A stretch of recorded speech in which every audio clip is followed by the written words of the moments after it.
All right, here we are.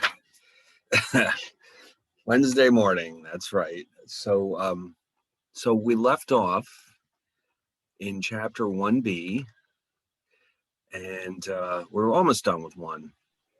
We didn't quite finish. We've got a few things left to do, and when we're done with this, what I would like to do is go over the chapter 1 problem set number 3. Let me go get that open. We're not quite ready for it just yet because it does include a few questions about absolute values. So let me get that open. We'll save that until we're actually finished with the chapter. There we go. All right, this one, yes. So we're going to go through this quickly as soon as we're done with chapter 1. And then we can dive into 2, which is all about linear functions, which turns out to be one of the more important ideas because this is where a lot of real-world applications take place. So, you know, some of the stuff is very abstract, but some of it is extremely useful. So, and so chapter 2 will be one of those cases where there really are a lot of real-world situations where we could use it. All right, hold on one second. All right, so let's get back to this. So absolute value, everybody knows what absolute value means, but let's just quickly review this. The absolute value of any number is simply that number with the sign removed from it, in effect, because what you're saying here is that we wanted, hold on one second. The way it's formally defined is that the absolute value of x is x, or x if it's positive. Either way, what we're effectively just doing is eliminating the sign. So in other words, the absolute value of -2 is 2, and the absolute value of 2 is also 2. So if you recall, if you want to draw a graph of this thing, it's basically a big V.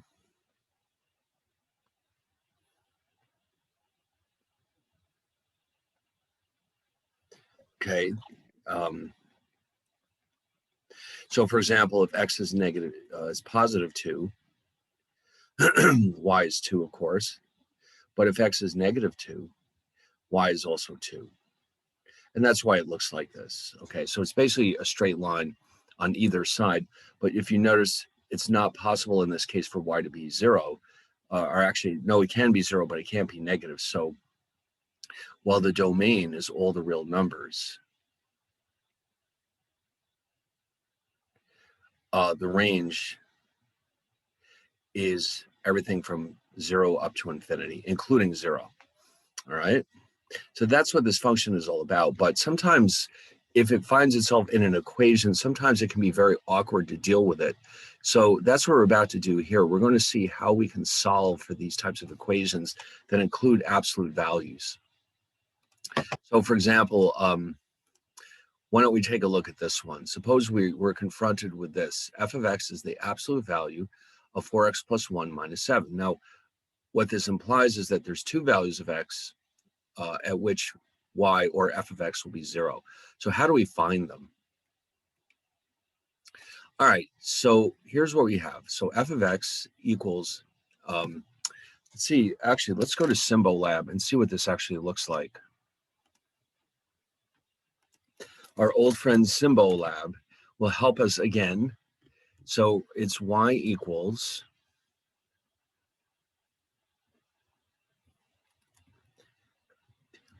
hold on one second. Okay, here we go. So the absolute value 4x plus 1 all minus 7.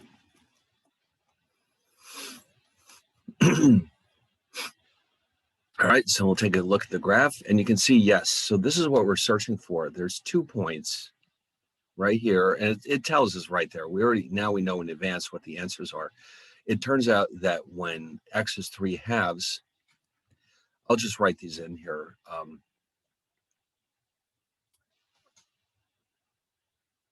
Just to keep track of them. So in other words, we can already see from the graph that when x equals 3 halves, y equals 0. And again, when x equals -2,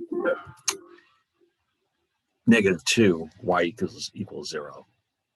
But how did we find that out? In other words, how could we have figured that out for ourselves without actually seeing this graph? All right, so here's what we have to do. So we're setting it equal to 0. All right, so the fact that we want to find out where the function crosses the horizontal axis means what we're really looking for is all the points where the function has a value of 0. So we set it equal to 0. And so with this expression in place, we can now look for the two values of x at which this is true. All right, so how's that going to work? All right, so remember, what we're seeing here is that 4x, absolute 4x plus 1 equals 7. And so what you're basically doing is saying that this expression equals 7, but then so does this. So basically here, what we've done is algebraically rewrite this as minus 4x minus 4 equals 7. Sorry, not 4, 1. And so that's where this second half is coming from. In other words, here we're just literally rewriting the function 4x plus 1 equals 7, but over here we're applying a negative sign to it. Because remember, this can equal either x or negative x, because the absolute value of x equals x, but then so does the absolute value of negative x. And that's exactly what we've done here. So in other words, whatever's inside this, the absolute value signs, the negative of that is equal to this constant, but so is the actual function itself, 4x plus 1. So then all we have to do is solve for x in a very simple way. Of course, here we subtract 1 from both sides and divide out the 4.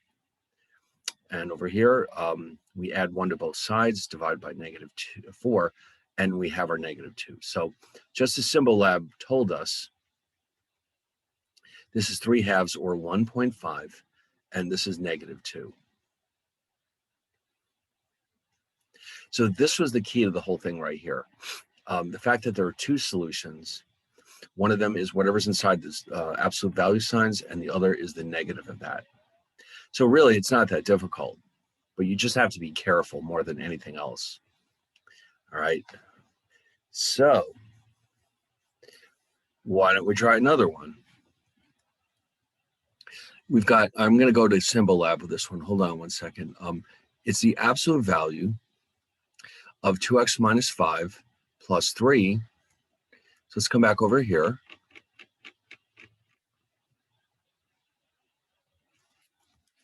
Two x minus 5 plus 3. So let's take a look at the graph.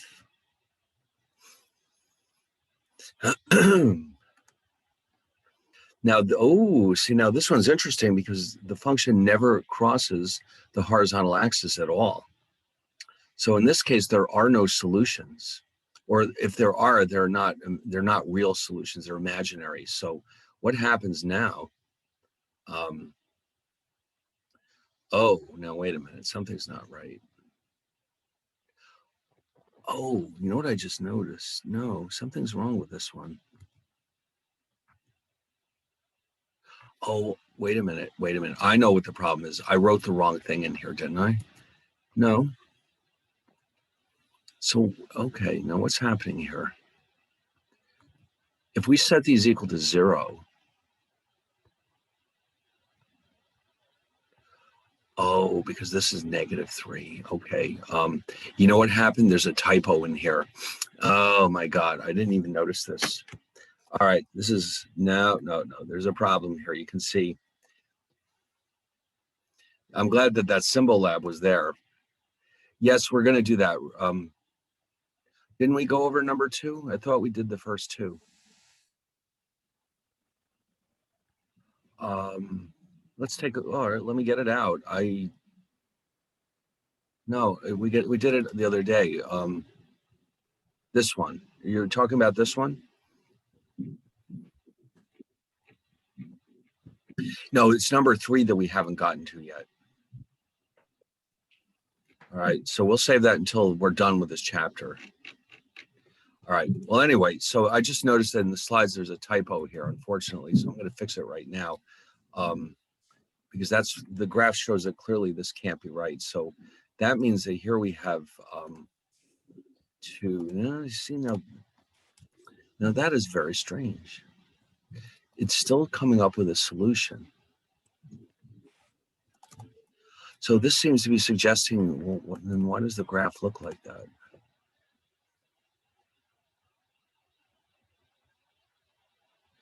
Oh, okay. No, we did it the other day, last week. So number 3 is for today. Um, Now this is very odd. The graph doesn't seem to show that, but the equation does.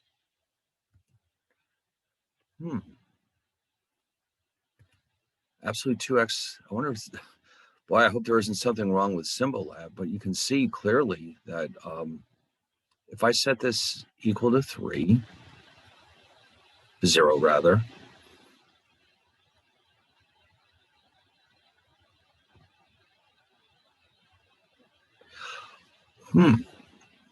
well, I'll have to check this out. I don't understand why the graph doesn't show it, because it's pretty clear that according to this equation, it should be crossing at x equals 1 and -1.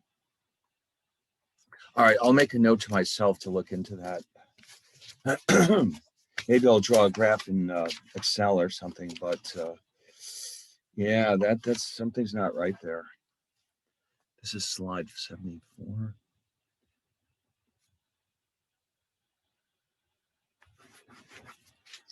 Okay.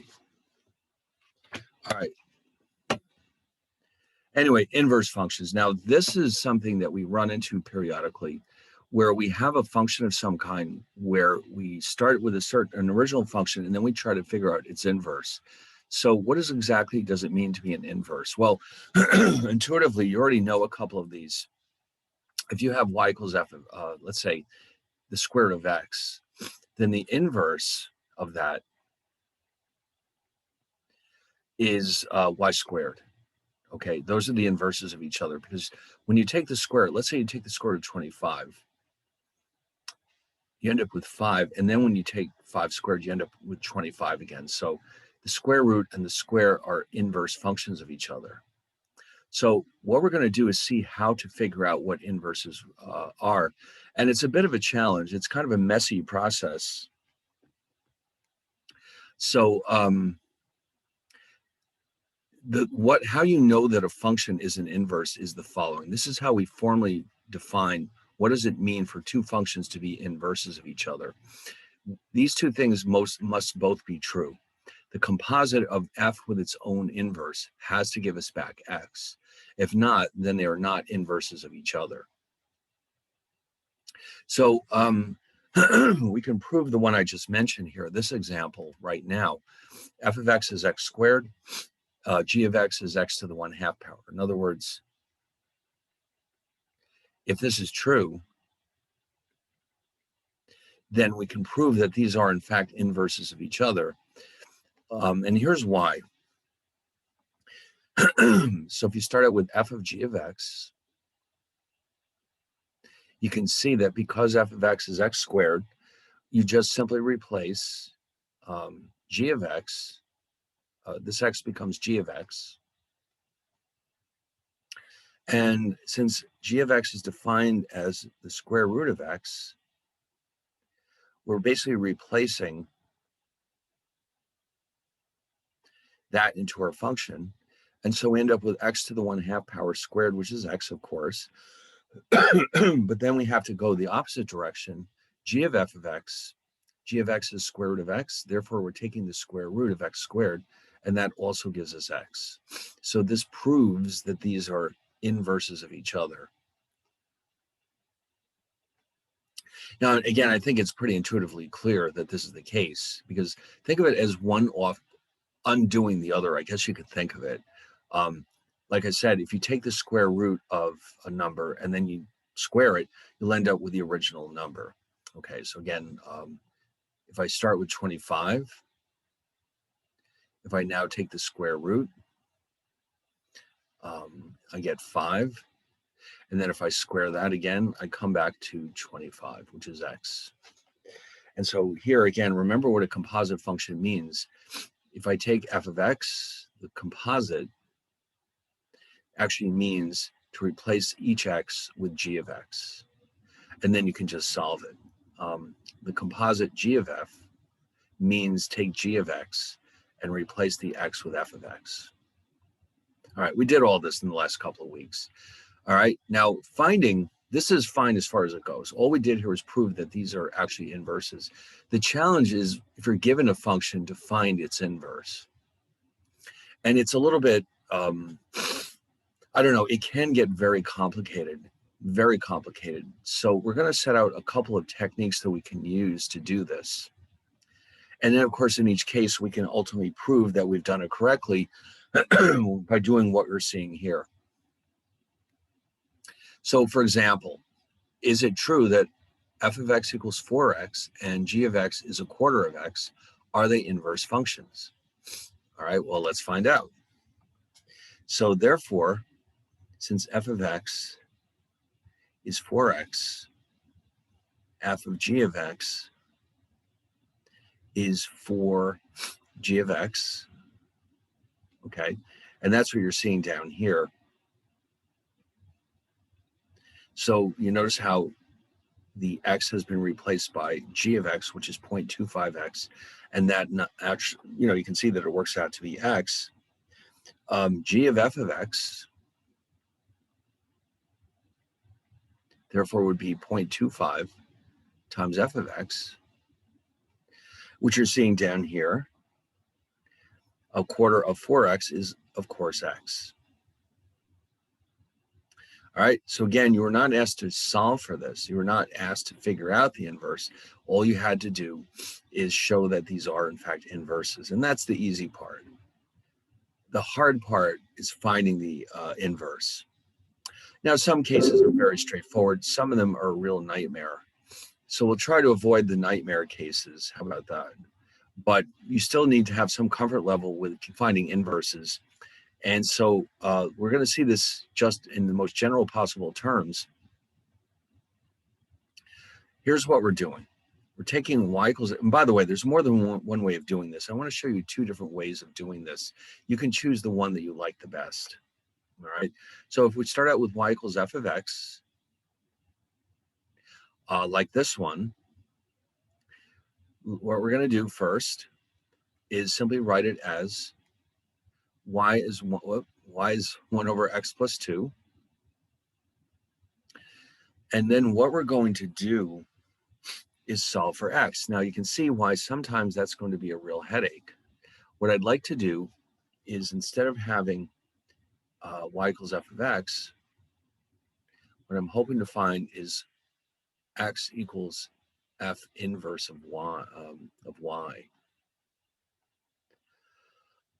Oh, there's a lot of possibilities. Yes, absolutely. Yes, multiply by the reciprocal. Here, I think that's the only option that you really have. And then what you have to do is multiply these out, because our goal is to separate out the x and get it on the left-hand side by itself. So you're going to have xy plus 2y equals 1. xy is 1 minus 2y. And then finally, x equals 1 minus 2y over y. Now, you might say, well, how is this helping us? What you do now is this. You're going to then reverse the letters. In other words, if you take this,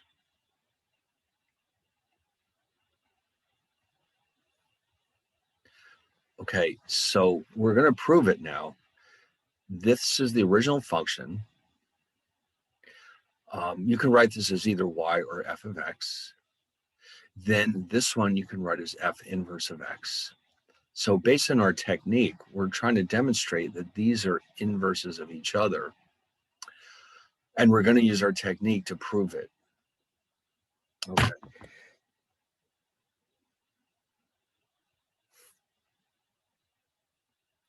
All right, let's confirm that now.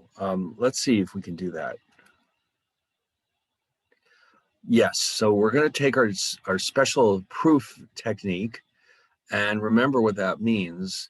We have to show that the composite f inverse of f is going to give us x, and f composite with f inverse is also x. If so, then we are finished. We're done. We've got the correct answer. All right, so let me come down here for a second and All right, so first of all, just a quick reminder. These are the two functions. This is the one we started out with, and this is our proposed inverse, okay? We haven't proved it yet. Oh, by the way, I just realized I rewrote this slightly. This expression here, 1 minus 2x over x,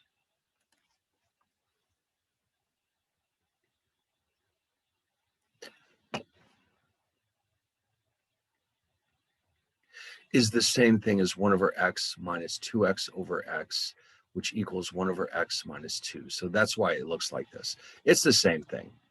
All right, so we're about to show that these are inverses of each other. So let's do it. All right, so what that means for the first one is that you're going to have, and again, let me copy these down so you can see them. Just a quick reminder what these functions are.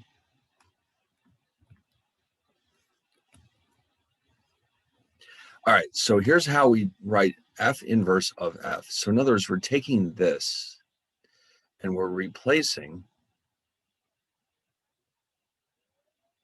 each x with f of x. That's what this actually means. So you're going to have 1 over f of x minus 2. Okay, and of course, f of x is this expression. So you can see what I've got over here, 1 over f of x minus 2. Now, what do I do with this? Okay, it looks like a disaster, but algebraically, if you have something like this, just a quick reminder, let's say you had 1 over 2 divided by 1 over 3. This is the same thing as 1/2 times 3 over 1, which is 3 over 2. So here, if you can think of this as 1 over 1, you're basically multiplying 1 times x plus 2 over 1.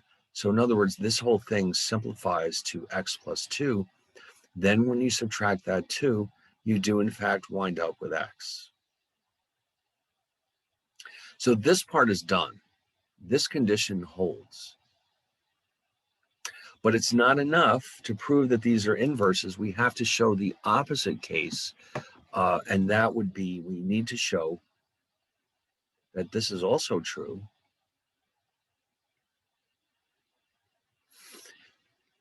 F composite with F inverse equals X as well. And we're going to do that on the next slide. All right.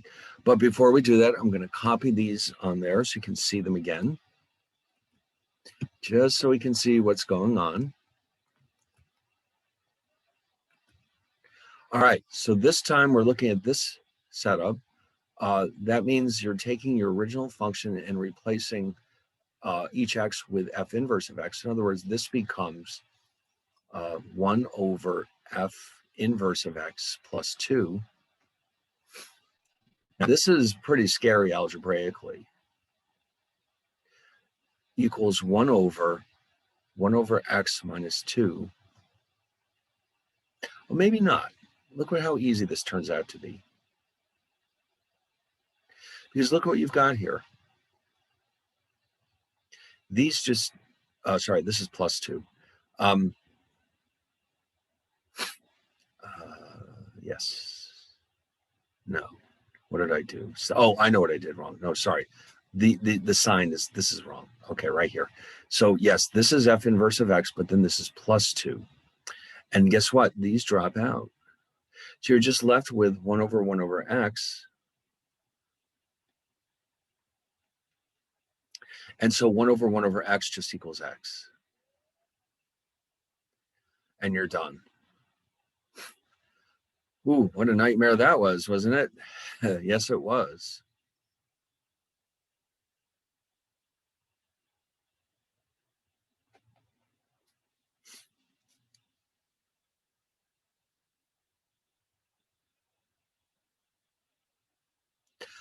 Now, the technique we just saw is fine as far as it goes, but I think there's a way of making it just a little bit simpler. Let me just show you what I mean by that. Let's go back to the beginning real fast. And here we go. Now, suppose you were told, okay, we want to find an inverse. And that is original function is y equals 1 over x plus 2. So what you can actually do is this. And it amounts to the same thing, but what we're going to do is reverse the x and y and then solve. Okay, so watch this. X equals 1 over y plus 2. Now I'm going to multiply. Now in this case, you can see there's, it hardly matters which way I do it. Xy plus 2x equals 1. Okay, so we're going to end up with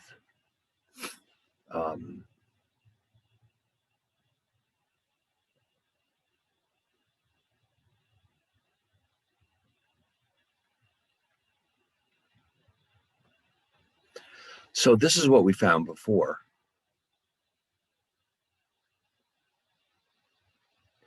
Isn't it? Yes, it is. Let's go back. Remember, this is what we found earlier by using the technique that we showed you in the slides.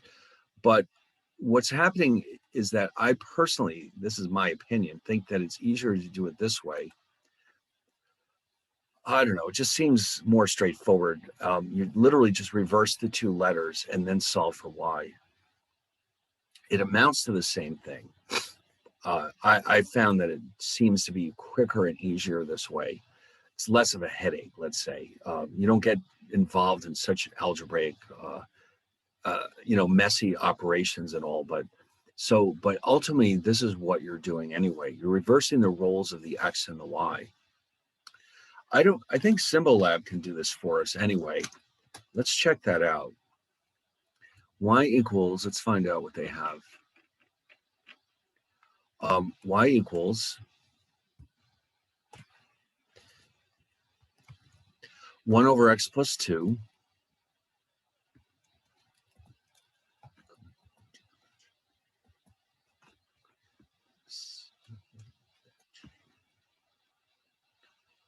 1 over x plus 2. All right, so now watch this. We certainly can graph it. We don't really need the graph, but look, it does have an inverse button.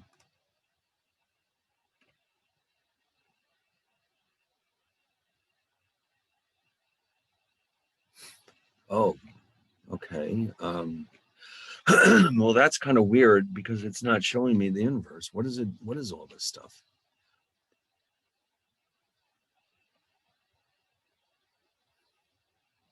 Well, I'm disappointed now, that's for sure. I thought this thing.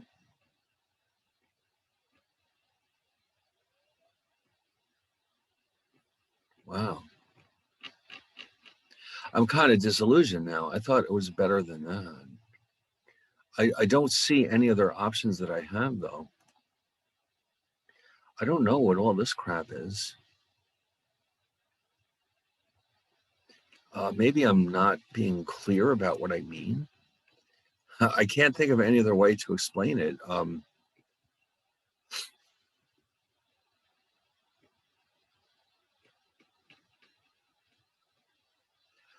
Wow. I wonder what the holdup is.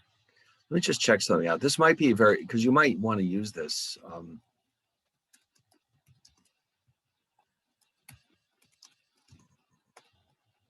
Very annoying.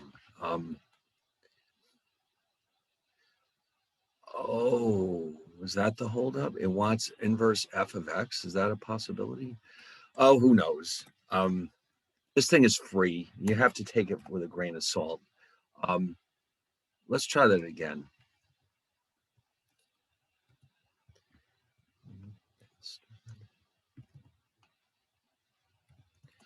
I'll hit go. And then I'm going to hit inverse f of x. I suppose that's what it was waiting for. Okay. All right. Now let's try this. Maybe you're supposed to type the words inverse and then y equals 1 over 2 plus x.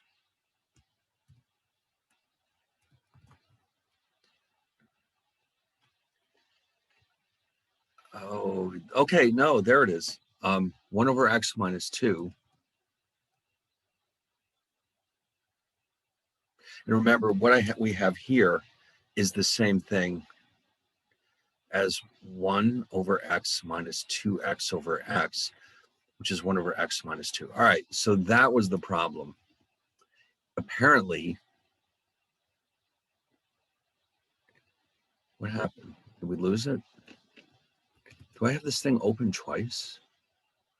Oh, all right. This is the, oh, I see. I had it open twice. So that's not the one we were looking at. So let's get rid of this one. There we go. So yes, there it is right there. 1 over x minus 2.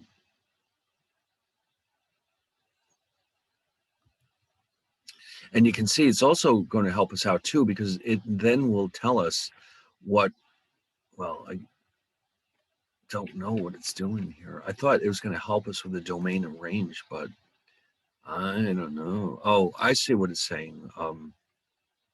If you want the domain or range, you have to manually type in that function.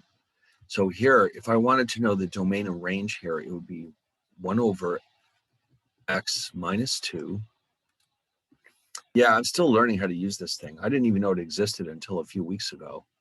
But I really think it has the potential to be hugely helpful in a class like this. Okay. So in other words, here it's saying that it's everything but 0, which is correct. Oh, God, you know what? I cannot force myself to remember this. I do not. I'm going to look again. It's like I cannot, no matter how many notes I write to myself, I just keep forgetting about this delta math thing. All right, I'll write it down again. I'll see what I can do. All right, yes, that email might help, because then I'll see it and then I'll think about it tonight, and then I'll say, oh, maybe I'll do something about it. Because when we're done here, like, I'm just going to go on to another class, and this is how it disappears through the cracks. So that would be hugely helpful, I think, because then I've got a permanent record of it. And then when I see it, I'll say, oh, that's right, I forgot. Right now, scribbling to something down on a piece of paper isn't that helpful, because by the time I get to the next class, well, that's that. So, all right. But thank you for reminding me again. All right. Anyway, so oh no, wrong one. All right. I don't think I have any more, but we're going to do a lot of these as we go along. But you know what? Why don't we do this? I'm just going to make up a new one right on the spot, just because I know we could use some more practice. Let's try this one. I'll try to make up a relatively straightforward one. What is the inverse? Hold on.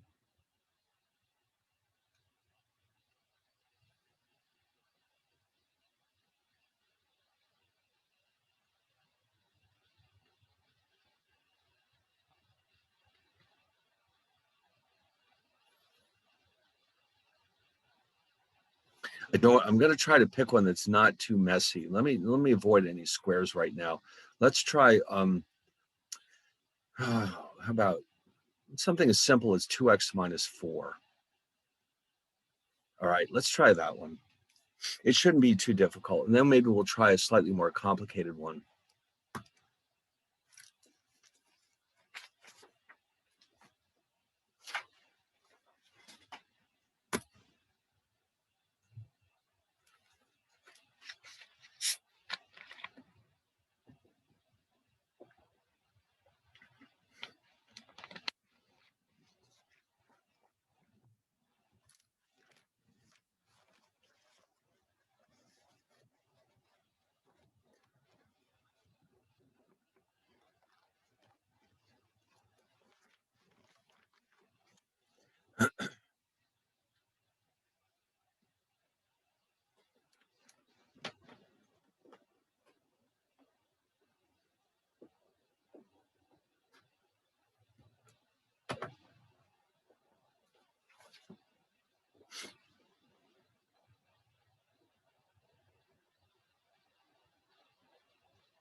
So you can start by rewriting it as y equals 2x minus 4. So if you use the technique that I think is your best bet,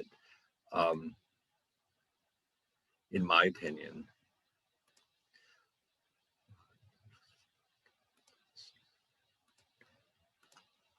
so if you start out this way, if you just simply rearrange the letters, x equals 2y minus 4,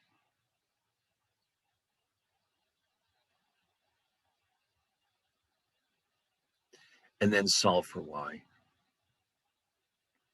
All right, so in other words, you're going to have x plus 4 equals 2y, so that x plus 4 over 2 equals y. So that should be the inverse. In other words, if you write it as f of x, f inverse should be x plus 4 over 2.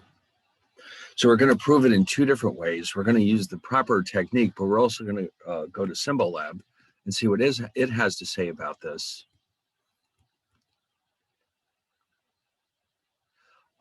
Let's go find it. All right, so the original function was y equals 2x minus 4. So what we want it to do is confirm. Oh, no, we'll let it do it for us. In other words, if we hit the inverse button first, say y equals 2x minus 4, it should come up with the answer.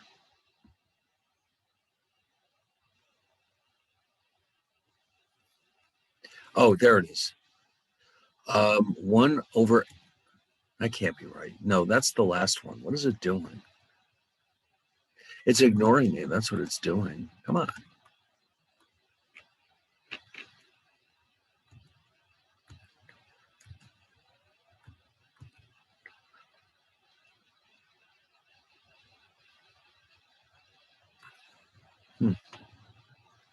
I don't know what's wrong with this thing.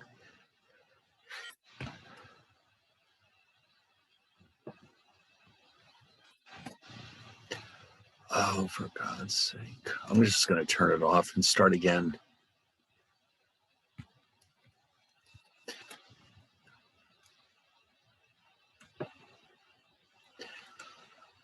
All right, so we're going to try that again. Y equals 2x minus 4. Let's see what it does this time.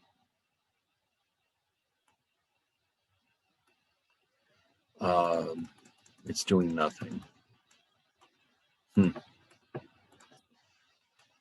Okay, I guess it has decided to stop working for one day. No, it's just not doing anything. I've never seen it actually just refuse to work at all. Let's see if maybe we're supposed to start like this. And then once you've got that, maybe it suddenly wakes up. All right, like I said, it's free. I guess we shouldn't complain. So now, what was so hard about that? Why did it refuse to do that before? What did I do differently? I don't know. But anyway, x plus 4 over 2, it agrees with us. It's like anything else. You can't really ever completely rely on any kind of technology. You're just asking for trouble. We're going to prove it ourselves. We can't necessarily take the word of Symbolab. So remember what we're trying to accomplish. We're trying to show that f inverse of f equals x and f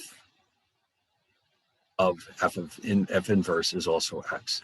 So remember the function itself was 2x minus 4. Let's write that as f of x.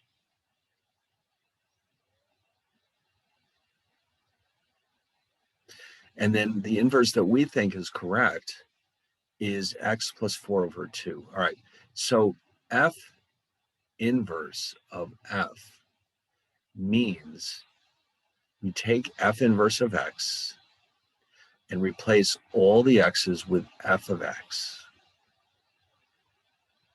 So therefore, this x is replaced with 2x minus 4.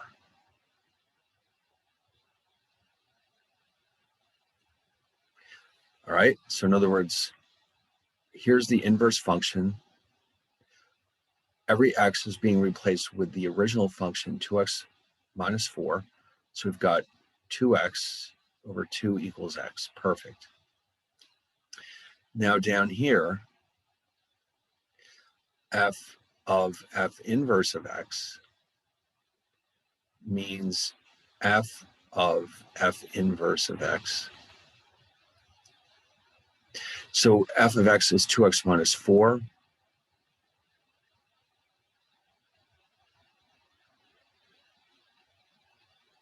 And the inverse that we think is correct is x plus 4 over 2. And so these 2's cancel out. We have x plus 4 minus 4. And there we go. So that's it. We've proven that we've done this correctly.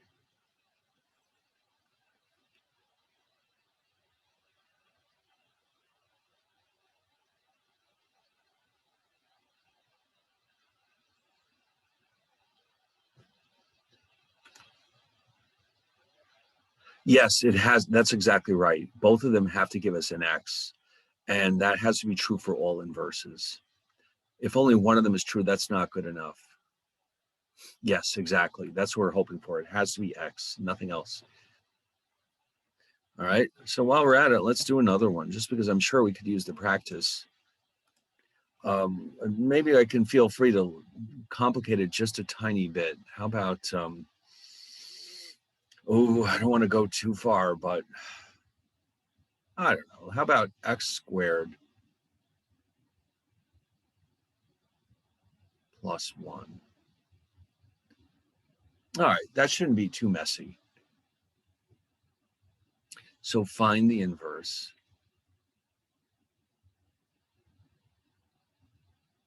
Okay, so you should always start by rewriting it.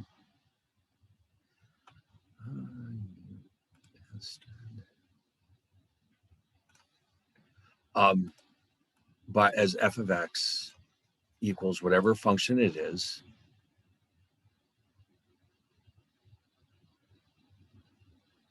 Okay, and then of course we're finding f inverse of x.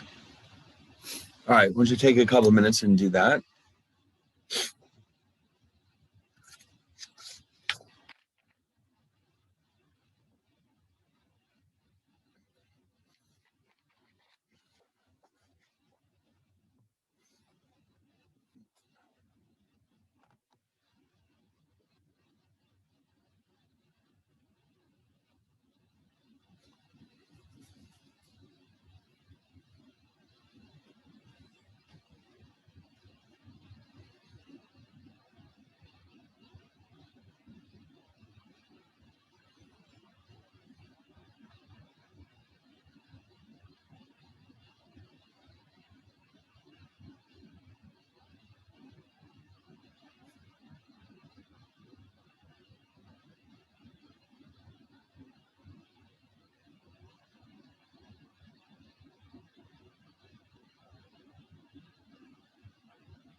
All right, let's see how this is going. So if you write, oh, I forgot. Yes, sorry. The technique we're using, you should leave it like this. And then what you can do is, like it said, swap the x and y. All right, so that means x equals y squared plus 1. And then solve for y. So we're going to have x minus 1 equals y squared. And then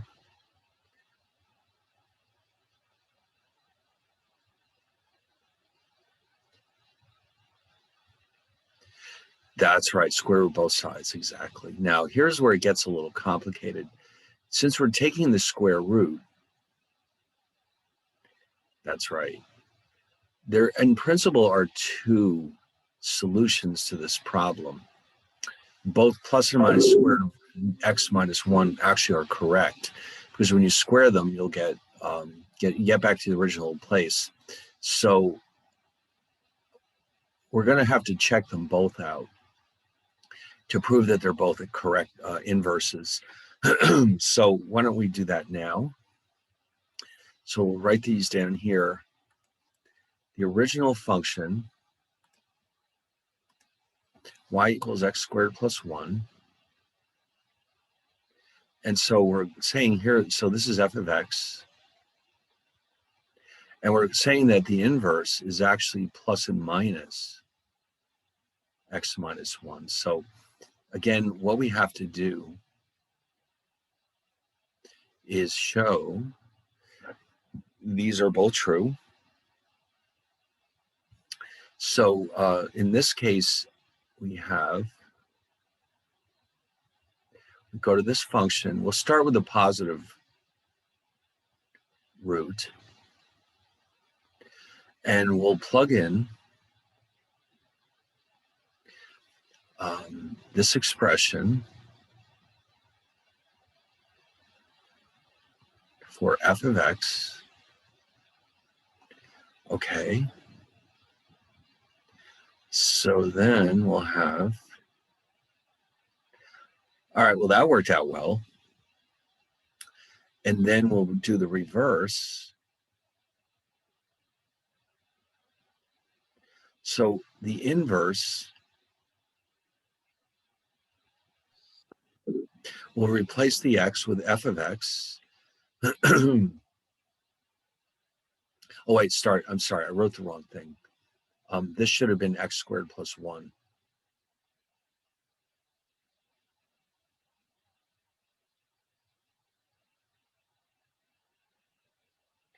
Okay, that's better. So this gives me x plus, oh, wait a minute. No, something's not right.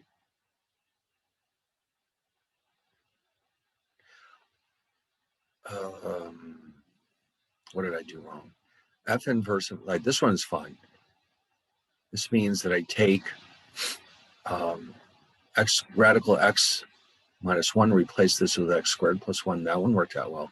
Here I should have y equals x squared plus 1 plus 1.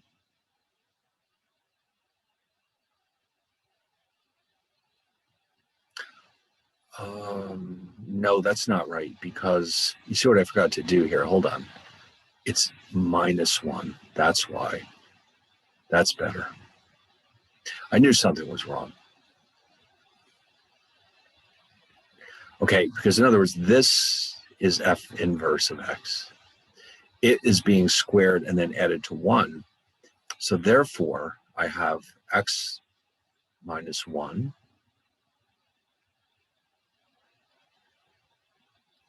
plus 1, which is x. Okay. But now we want to try it again with the negative of this. Okay, in other words, we showed that positive x radical x minus 1 is fine, but now we need to try it again with negative radical x minus 1. Yeah, that maybe I shouldn't have picked that one. All right, so here we're going to have, if we put negative radical x minus 1 here and replace that, see, I'm not sure this one's going to work, because what I have to do now is replace this with f of x minus 1. You see, so there looks like we're not going to get the right answer here, are we? X squared, no.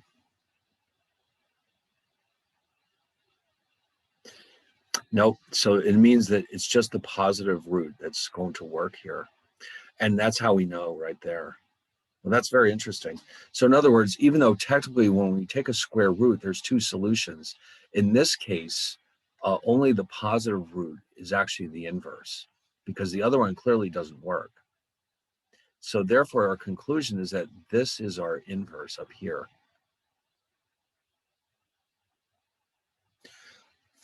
All right, well, let's see what the mighty Symbolab has to say about this.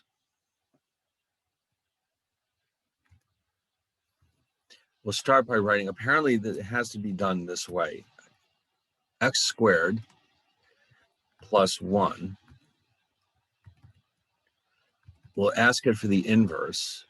We'll first hit go so that it knows what you're talking about. Then you hit the inverse. Y equals x squared plus 1. Okay.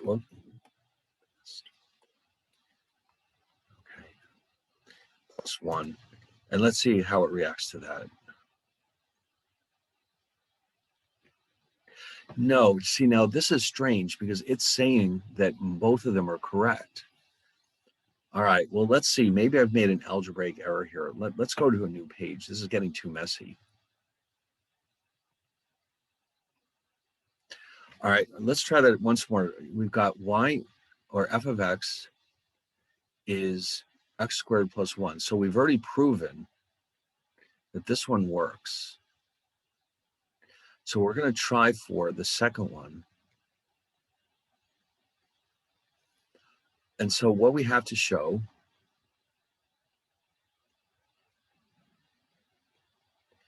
we have f inverse of f of x, radical x, f of x minus 1. Negative, we're using this one now.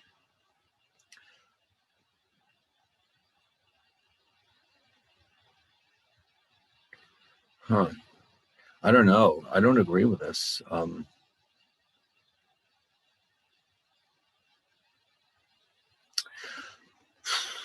No, there's no way that that works.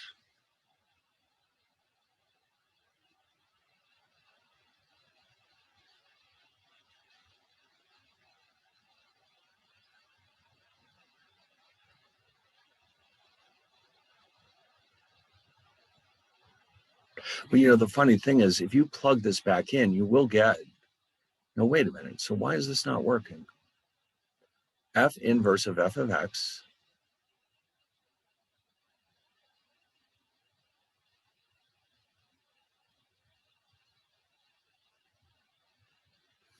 geez, I don't know. This doesn't look right.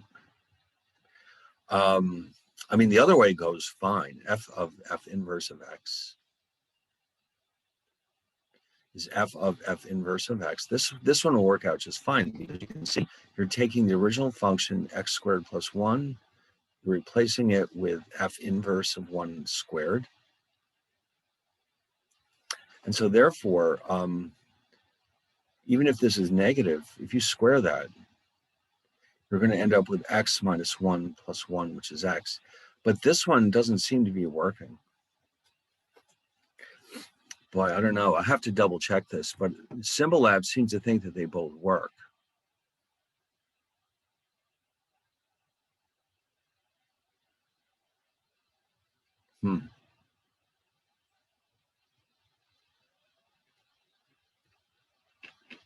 All right, I'll double check on this one. I don't know what's holding it up, but you can see, according to this, they both work.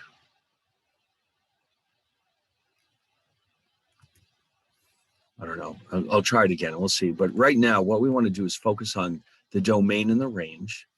We know how to calculate domains and ranges. And what we do not yet know how to do is find the domain and the range of these inverse functions. Okay, so what do we do about those?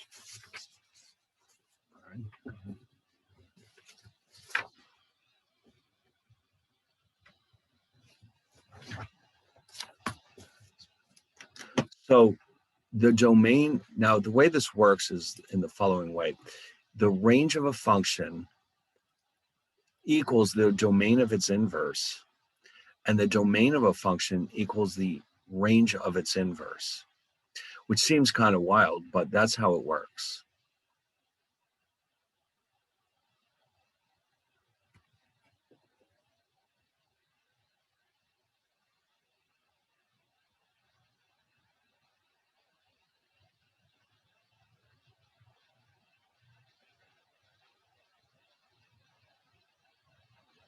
So how, for example, let's look at these two. So let's assume that we've already taken care of this. F of x is x squared, f inverse is the square root of x. This one is really straightforward. Okay, in other words, it should be clear that these are inverses of each other. So therefore, now for the f of x here,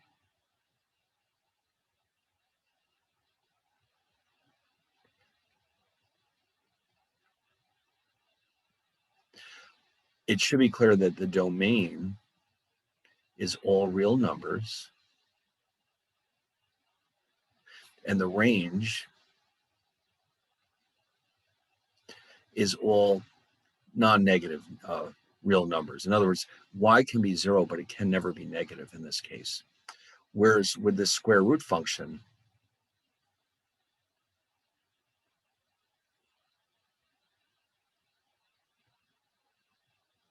what's happening here is that the domain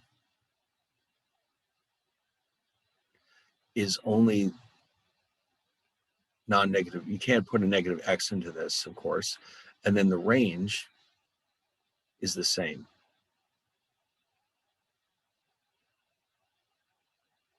All right, so those we know. It should be pretty clear that that's the case. So what this means then is that if you notice according to what we had back here, the range of f of x has to equal the domain of the inverse,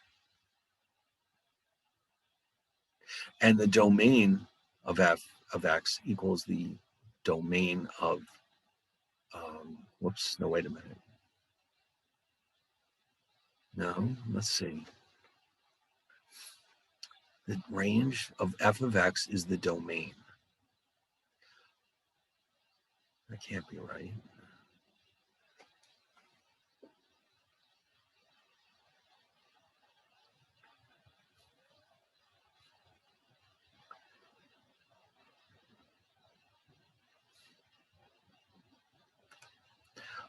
Wait a minute. The domain, yes, this is the domain.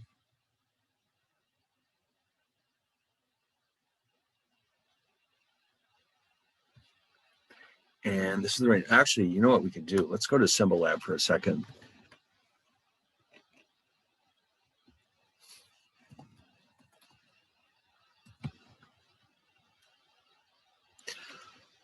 Okay, so they disagree with us. Wait a minute, that can't be right. Oh no, I wrote the wrong thing. No wonder, Jesus. This is x squared.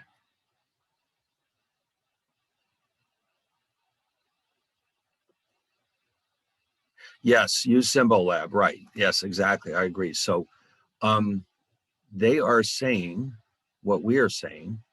The domain is all the reals,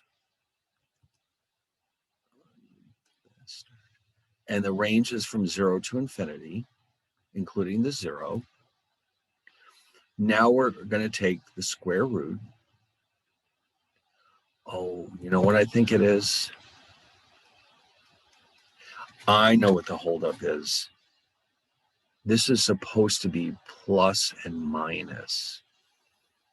Oh, so you know what that means? By allowing it to be plus and minus. See, this is positive square root of x. This would be the negative down here somewhere. So that means that all of a sudden, all the y's are possibilities. And so that means the range of this function with the plus and minus is in fact the entire real number line. All right, that's where the problem was. All right, that's good. All right, now we're all set. All right, so I left out the plus and minus part. Yes, this would be plus and minus. In fact, it shows us here, if we go back and ask it for the inverse, let's do that right now. Where's the inverse? It will include both. Yeah, plus and minus. Okay, all right, now we're all set. Okay, that was very annoying for a minute, but then I remembered that, yes, it's got to be plus and minus. That's why both of these are now possibilities. Oof. So that was pretty scary. But anyway, with all that being said, we do have this problem set that we might as well knock it off right now. Number 3, that is. So because now we've covered all this material, but some of it requires us to go back and revisit what we were doing last time. The stretches, remember all that stuff, all the graphical shifts that we were doing. So let's get out problem set number 3.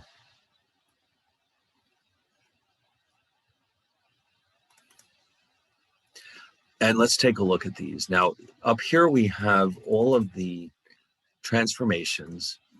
So what we need to do is remind ourselves what these are all about. Okay, so for example, if you look up here,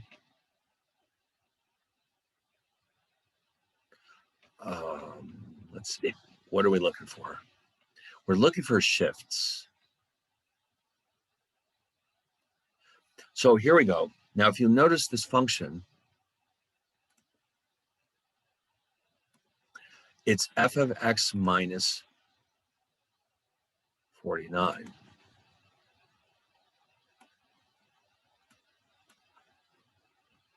I got 2 of them open right now. Yes, I want to use this one. All right, here we go. So f of x minus 49. So that should look familiar. If you look back here, this is what we mean by a horizontal shift, f of x minus h. So it doesn't ask you to identify the h, but all it wants to know is that this is a horizontal shift. Okay, so in other words, whatever this function is, if you subtract 49 from each value of x, then according to what we're seeing here, in this case, h is this 49, which is positive, that will shift the graph to the right. Okay, so we don't have the function, so we can't prove it, but this is how it works. Now, the second one, it's also the same form, x plus 43. So this just means h is negative, and it will be a horizontal shift, but not to the right, but to the left.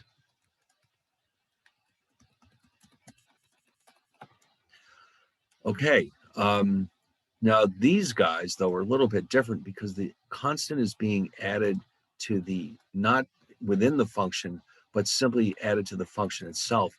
So if you can visualize what this means, you're basically shifting everything up by 5.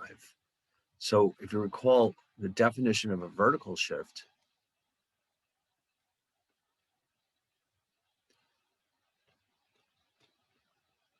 here it is. So you start with some function and you add a constant to the entire function, like right here. So this constitutes a vertical shift up, that is.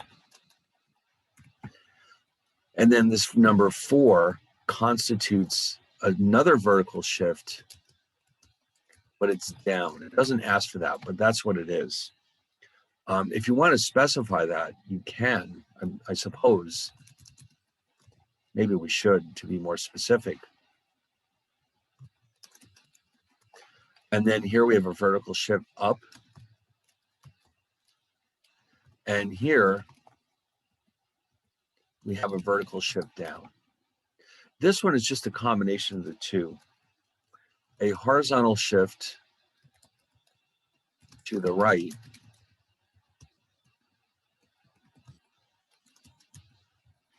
and a vertical shift up. Let's put it that way. All right, now the rest of these are absolute values. All right, so here's what you should probably do. We want to write this in 2 different ways. This means 2 things. X plus 3 equals 9. It also means that negative x plus 3 equals equals 9. So here we just have x equals obviously 6. Here we've got to be careful to distribute that negative to the entire expression. So negative x equals 12, and therefore x equals negative 12. Now, if you want to double check it, you certainly can feel free to do so. In fact, you probably should. X plus 3, absolute x plus 3 equals 9. So we're going to start with x equals 6.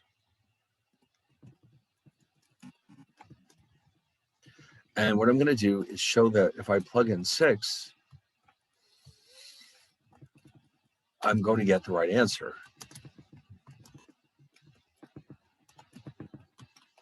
All right, so that one worked. Now I'm going to double check this one as well. X equals negative 12.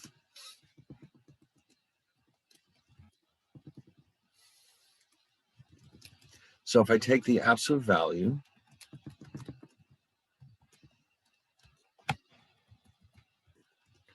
and that means minus 12 plus 3 should equal 9. Okay, now here you can see you've got the absolute value of negative 9, but we know that that is equal to 9. So we're good. Okay. And that's all we needed to show there. All right, very good. Now let's go to the next one. And that's not absolutely necessary. I just want to mention that. Now here we break this up into two pieces. 6 minus x equals 5, and negative 6 minus x also equals 5. So this one is easy, well, kind of easy.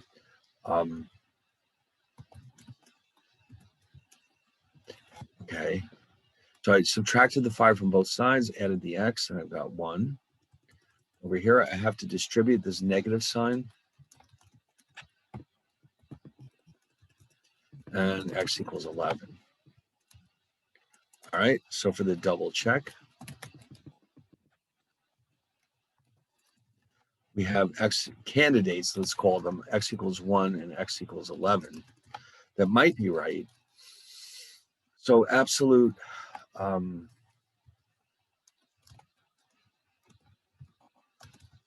let's see, absolute 6 minus 1 equals 5. Absolute 5 certainly equals 5. So we're good there. Over here, we have absolute 6 minus x equals 5. Absolute 6 minus 11 equals 5. Absolute minus 5 equals 5.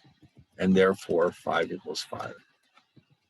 All right, so we know we did that one correctly. That's kind of nice to know. Now we're getting a little bit more challenging. Not really. They're not so bad. This implies that 5x minus 2 equals 11 and negative of 5x minus 2 equals 11. 5x equals 13. Means x equals 13/5. And over here, minus 5x plus 2 equals 11. Negative 5x equals 9. We subtracted 2. And therefore, x equals minus 9 over 5. All right. So let's do the double check. First for x equals 13/5, and over here for x equals negative 9/5. So we start with the original expression. And let's see if it works. So we have 5 times 13/5 minus 2 equals 11. That one just cancels out. 13 minus 2 equals 11. And of course, this one is correct. Let's see what happened over here.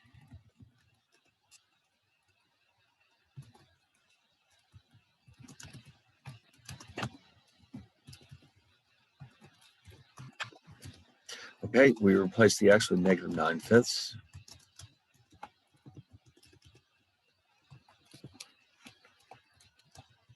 Minus 9 minus 2 equals 11. Whoops. Minus 11 equals 11. And therefore 11 equals 11. Perfect. All right. That's right. All right. Is there, yes, let's see what's next. All right. Ooh, this one's getting a little tricky. We got some algebra to do, but it's not a problem. What you should probably do, just to make this a little cleaner, is why don't you divide both sides by the 2? I think that would make things a little bit simpler. And then we'll take it from there. So then we can say that 4 minus x equals 7/2, and minus 4 minus x equals 7/2. Let's move this down here so we can see it all together in one place. So then this means now 4 minus 7/2 equals x. And this is 8/2 minus 7/2 equals x. And therefore 1/2 is x. All right, now on this side, we have minus 4 plus x equals 7/2. So therefore x equals, actually, let's write this as minus 8/2 plus x equals 7/2, just for the convenience of it.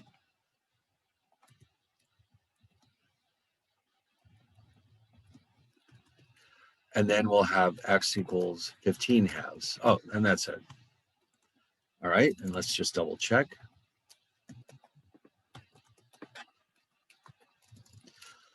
All right, so for x equals 1/2. Oh, yes, go ahead.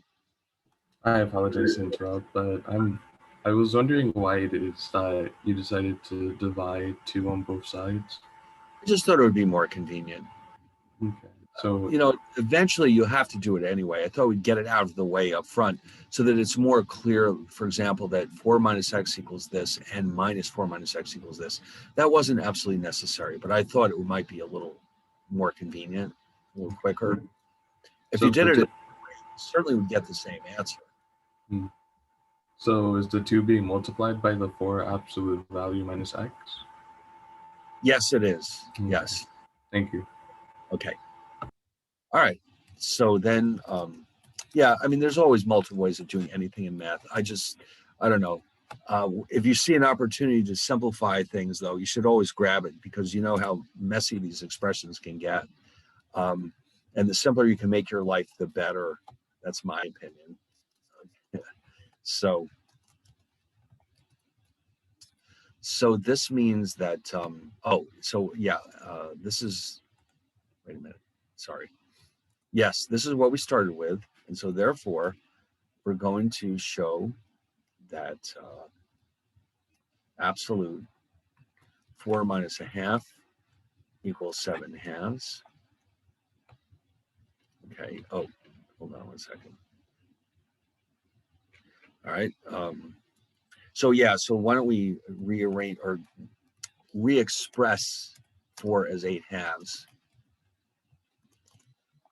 So we end up with the absolute value of 7/2 minus 1/2. Oh, sorry, it is 7/2 minus equals 7/2. And of course, that is true. On this side,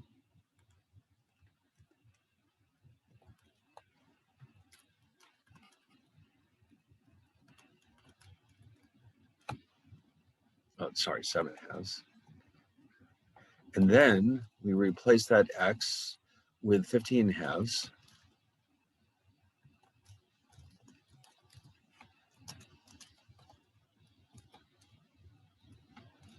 And that 4 once again can be rewritten as 8/2.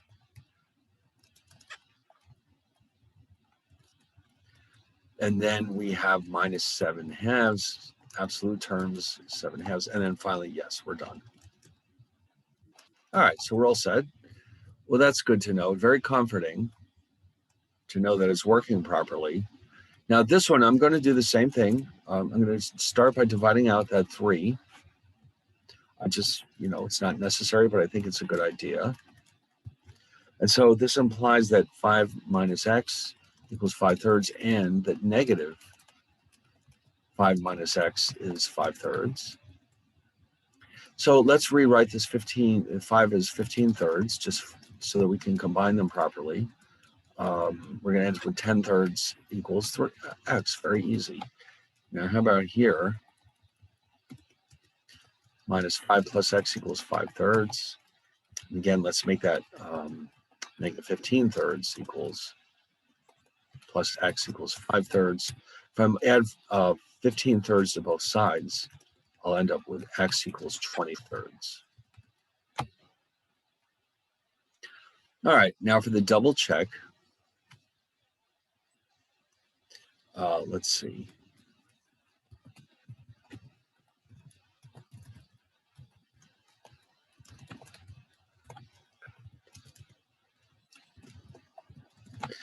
Okay, now the original function was this, or at least we wrote it like this. And so we're going to have, now this 5, let's write it as 15/3. We replace the x with 10/3. And so the absolute value of 5/3 equals 5/3.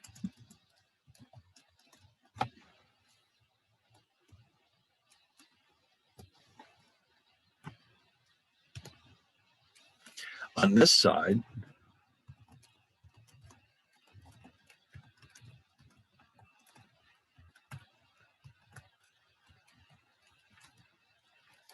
so this x, so we'll do two things at once. We'll replace that 5 with 15/3. Okay, yep, I think you can see that this is heading in the right direction.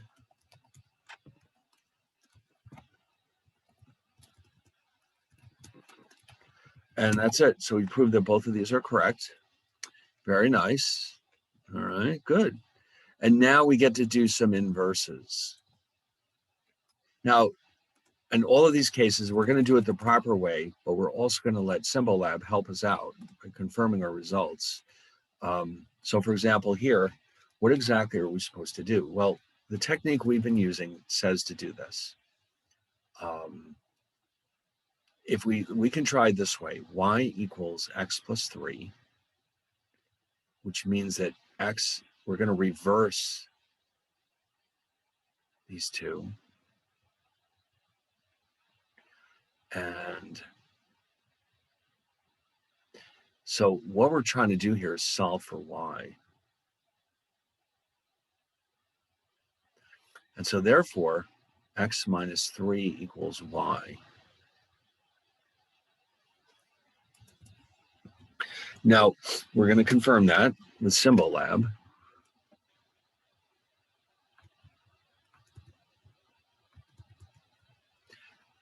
Let's see, y equals,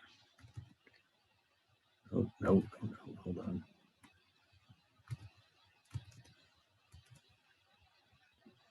Y equals x plus 3 will be our original function, go, and then inverse. I don't know why that has to be done first, but apparently that's how this thing is set up. And there it is, x minus 3. Perfect. Oh, you know what? Did you realize that this was down here? It's actually doing what we're doing. It's actually trying to help you. Now, if you notice over here, it says show steps, but there's a lock. They must have some kind of a subscription service here where if you pay a little extra money, that must be how they're making their money, by the way. I'm sure there's ads in here, but what they're basically offering to do is say, listen, if you want to see all the rest, just throw a little money our way and this little lock will unlock, and there you go. But at least they're showing us they're doing what we did. They were swapping the x and the y, and then solving, and they're coming up with the same thing, which is kind of nice. All right, I didn't notice that before. But okay, we'll do the same thing each time. So here y equals 2 minus x. And so we swap the x and the y.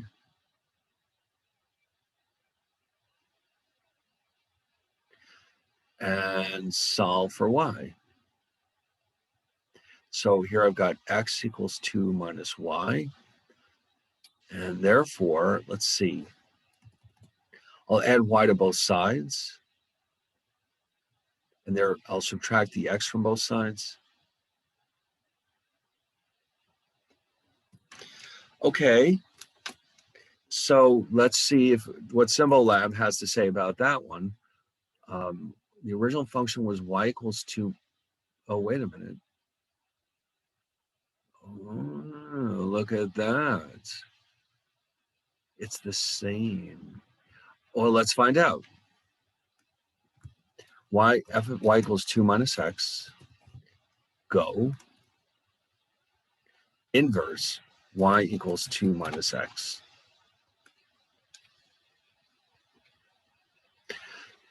Yeah. Now there's a special name for this case, and I have to admit I've forgotten the exact. I know it's in the slides, but I'm going to go look it up real fast. What is the name of a function that equals its own inverse? Involution. Yeah, I knew there was some very fancy word for that.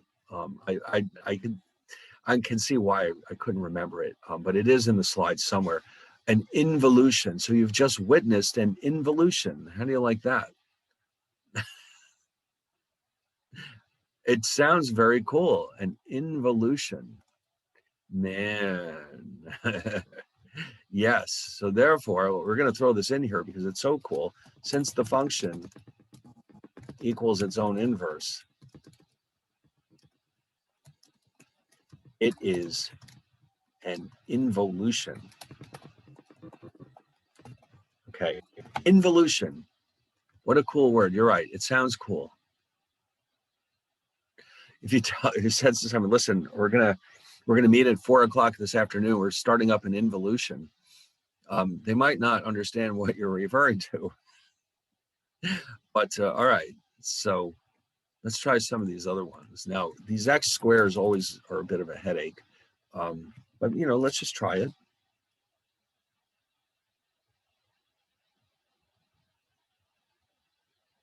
So you swap the x and y.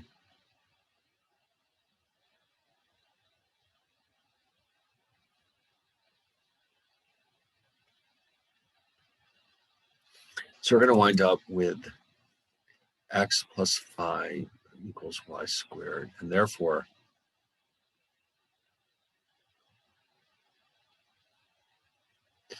we'll try that with Symbolab. Okay, so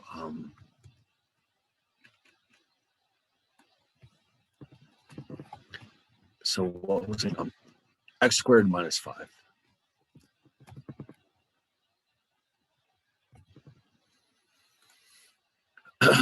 X squared minus 5, so we're going to try the inverse.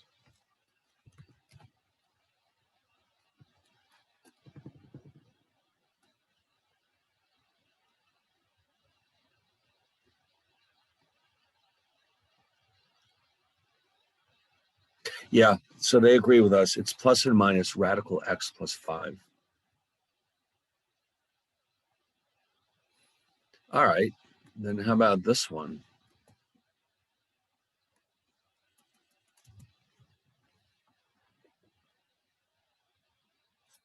Y equals radical x plus 3.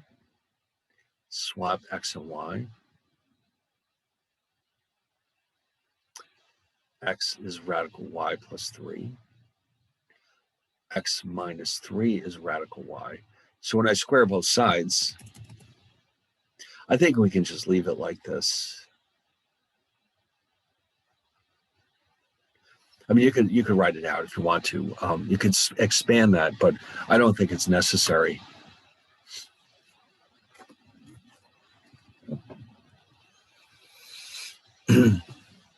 right, so of course we're going to confirm it with our friend Symbolab.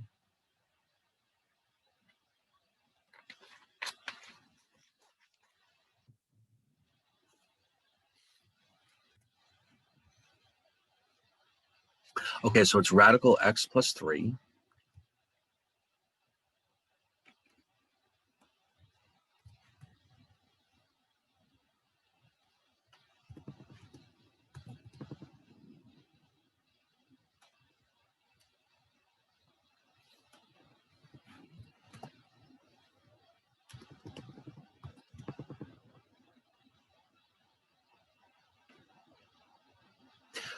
Oh, so they did write it out.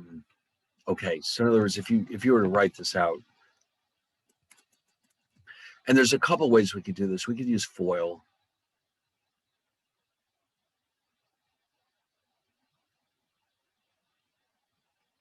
If you're really good at this stuff, you can do it in your head, but let's not do that right now. Here's F. Here's O. Here's I. And here's last. So you're going to get x squared minus 6x plus 9. All right. And that's what they have. By the way, I think I may have shown you this technique as well. If you have two binary expressions here, this is fine, but FOIL only works for these cases.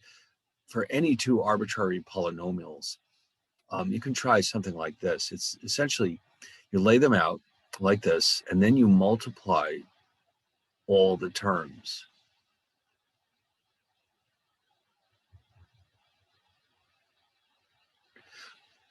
Okay, this way you can't leave any out if you're going across from left to right, and you end up here with x minus 6 plus 9. Okay, so that always works, even no matter how many terms there are. This technique always works. In other words, the minus 3 is being multiplied across here. This is multiplied across here. So this way, all 4 multiplications are being done. Now, this next one looks like a real pain. But let's give it a shot. I predict in advance that this is going to be a headache. But maybe not. We'll see. So we swap x and y. X equals, oh boy, yeah. Look at this. We're going to have to solve for y. All right, well, no, we're up for it. We can do it.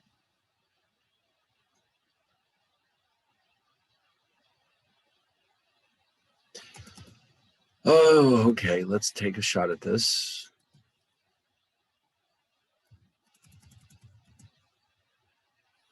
So if x equals y over y plus 2, we'll cross multiply.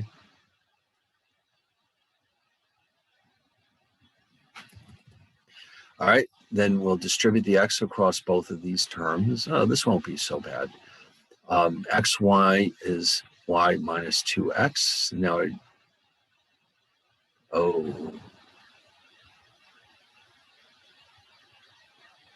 no, that's not what I wanted to do, is it? Yeah, kind of. Oh, no. I have a much better idea. No, it's not. That's not what we need to do. We're trying to isolate the y's, not the x's. So we're going to move this term over here. That's better. Okay, now you can see why, because this is now 2x equals y times 1 minus x. That's better. And so 2x over 1 minus x is our answer.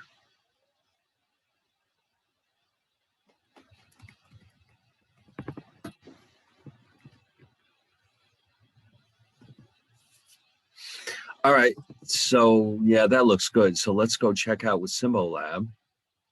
We had a similar one before anyway, I think. X over x plus 2.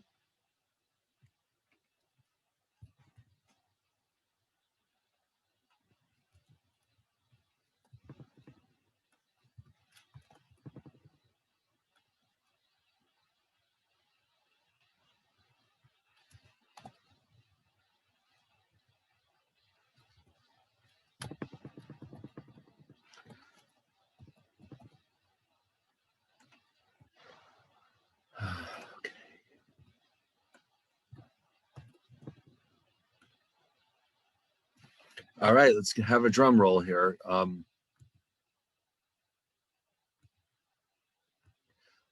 Somehow they got a negative in there. Did we screw it up? X equals y over y plus 2. Okay, so I multiply both sides. Xy plus 2x equals y. 2x equals y minus xy. 2x equals y times 1 minus x.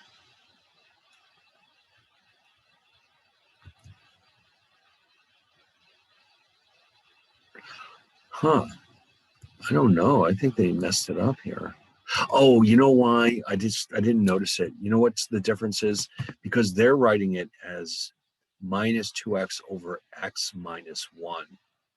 Okay, and that is correct because this one could be written as, I don't know why they did it that way, but that is actually correct too. It just seems more straightforward to do it this way. But either way, it's correct. All right, well, that's that. Man, look at all this stuff. All right, well, anyway, so that's that. So that was the end of this problem set. So this was the third and final problem set from the first chapter. Now, chapter 1 is done. It was a very long chapter, but it's done at long last. So now we're going to switch over to 2, which, like I said, it's a little bit more practical because this is all about what we will call linear functions. And in practice, we often see these used for a lot of applications because, in the real world, many different types of functions do take the form of straight lines. So we're going to dive into this chapter. And a lot of this is probably review. You've seen quite a bit of this in high school. By the way, when this chapter is done, there's a third. I posted chapter 3 last night, just in case we need it today, although I'm not so sure. But 3 is polynomial and rational functions, which again, you're probably familiar with them. But right now we're going to focus on these linear functions. And a lot of this should be review, but if it's not, that's okay. And so since it's already 9:30, I think this is a great time to have our morning break. And when we get back, we'll dive into our linear functions. All right. Now, also, because we're doing 2 today, there is a problem set that goes with chapter 2, which I would like you to at least start it between now and next Wednesday. I can't guarantee we're going to finish the whole chapter, but why don't we try to do as much as we can? Let me just quickly show it to you.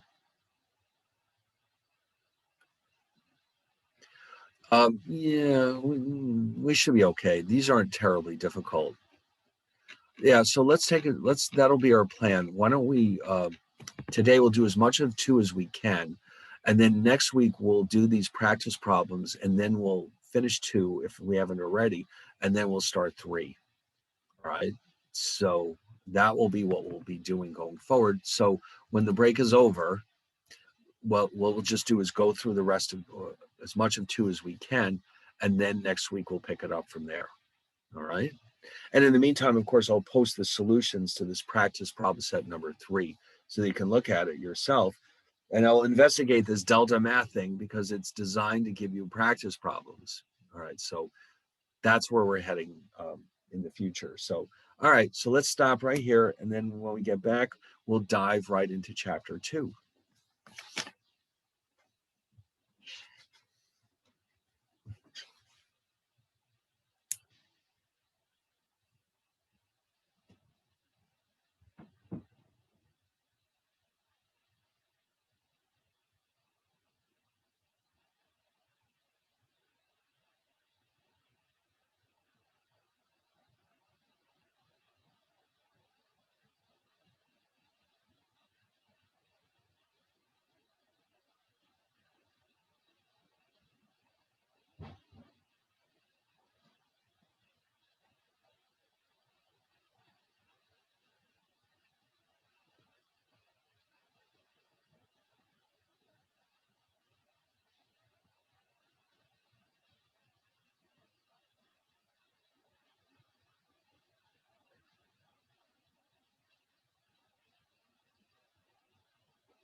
All right, here we are. We're ready for linear functions. Now, everybody remembers the equation of a straight line, y equals mx plus b.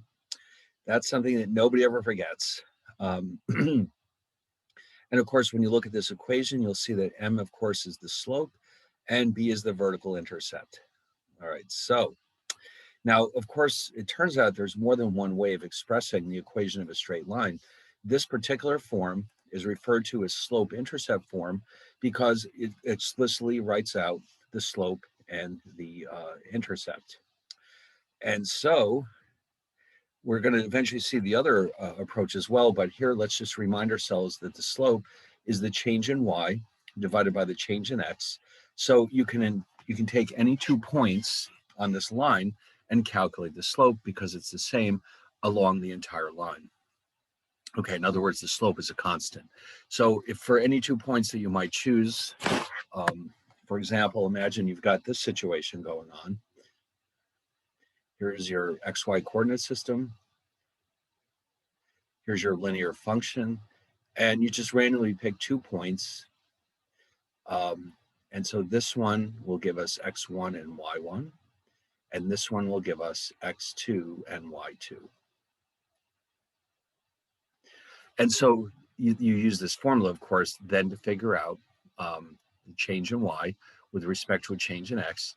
And if you recall, some people refer to this as the rise over the run. Okay, the rise, because that's how quickly y is increasing. And then, so this is your rise, and this is your run. I don't know where they came up with the word run, but rise to me makes sense, but run, I don't know, but that's what they call it sometimes. Now, let's look at a quick example. For the function y equals x minus 7, you can pick 2 points. Now, this came out of Excel, so you can see it's a little bit clumsy, but you get the idea. We've got 2 points on this curve. So one of them would be x1. For example, let's see. Not that it matters. Okay, if you choose this to be x1 and y1, and this is x2 and y2, it's easy to calculate the slope because you'll have the difference in the y's equal to, all right, so it's -1 minus 0 divided by 6 minus 7. And that just ends up being 1. All right, so the slope of this line is 1. And you can tell because the coefficient of this x is, there's an implicit 1 here. So we already kind of knew that in advance, but we proved it there, that the slope is 1. And that, of course, leaves this -7 for the intercept. All right, so I'm sure this is all coming back to your memories. You've seen this before, and so now this presumably is review, and that's good. There's nothing wrong with a little reviewing, is there? No. In fact, reviewing is kind of fun in a way, I suppose, depending on how you look at it. So, all right, so now,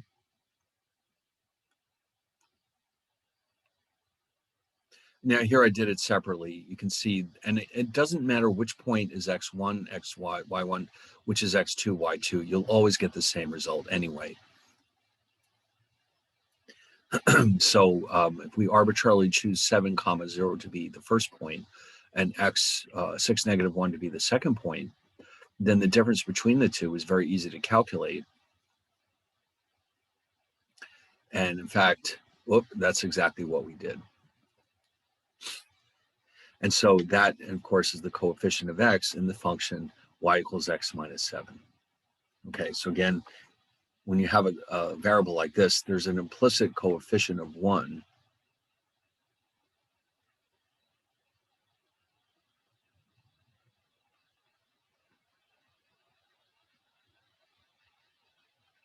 But there's also, don't forget, an implied exponent of 1.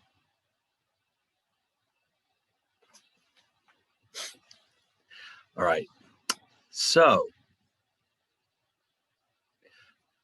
and I did go out of my way to write a second example here where I switched the two. just to make it clear that either way you'll get the same answer. So this time I chose this is 0.1 and this second one is 0.2. And so if you plug in those numbers, you'll see that it's just the same thing. Very good. All right. Oh my God. All these ads. It never stops, does it? All right. Now, if you look at that slope, you'll see that the sign will tell you what you need to know as far as whether it's increasing or decreasing. So in other words, our function we just had here, y equals x minus 7, is said to be increasing. The slope is 1, which is positive. Therefore, we say the function is increasing. So increasing basically means as x increases, let's move that a little over here. What it actually means is that as x increases, y also increases. All right. Now, if we have a negative slope, let's say we had y equals 3 minus 2x, or maybe I'll rewrite that as minus 2x plus 3. Here the slope is clearly negative 2. So I'll write that as m equals negative 2, which is clearly a negative number, less than 0. So this means that if you notice as we go further to the right, as x increases, y continuously decreases. In other words, think of it as having a negative slope.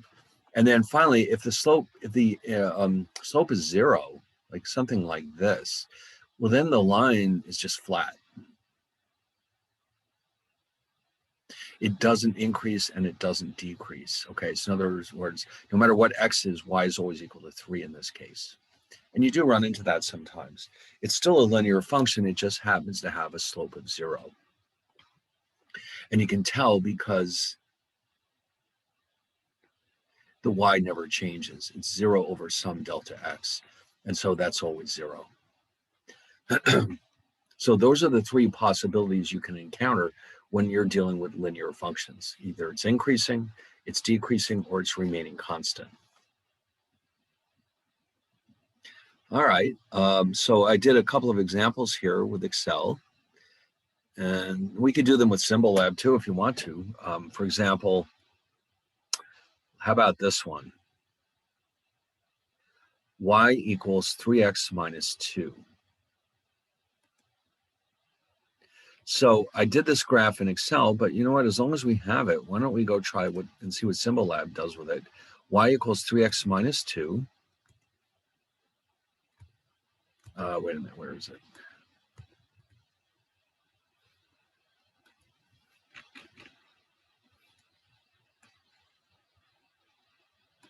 Oh, actually, let me get this out of here. We're done with this section. Let me just save it and put it away. Here we go. Yes, so 3x minus 2.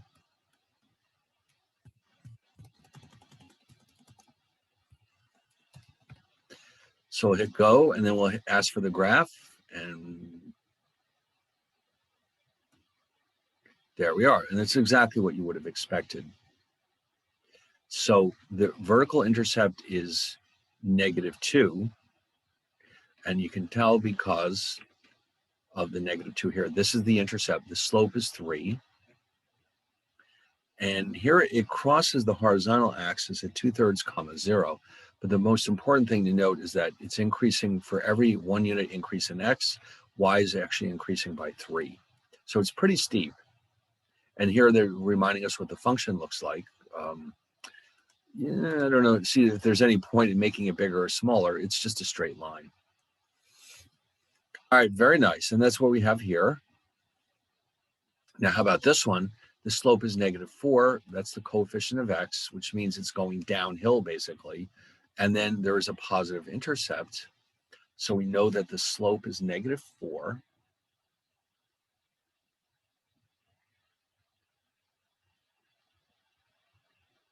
And the intercept, which is also called the vertical intercept, or y-intercept, is 5. Okay, so you can probably visualize what that looks like. Something like that. So in other words, it crosses through the vertical axis at the point 0, 5, and then it just continues to go down very quickly because the slope is -4. All right, so what does that look like? Oh yeah, here we go. Just what we thought. And then if we go to Symbolab, which is fun, more fun, minus 4x plus 5.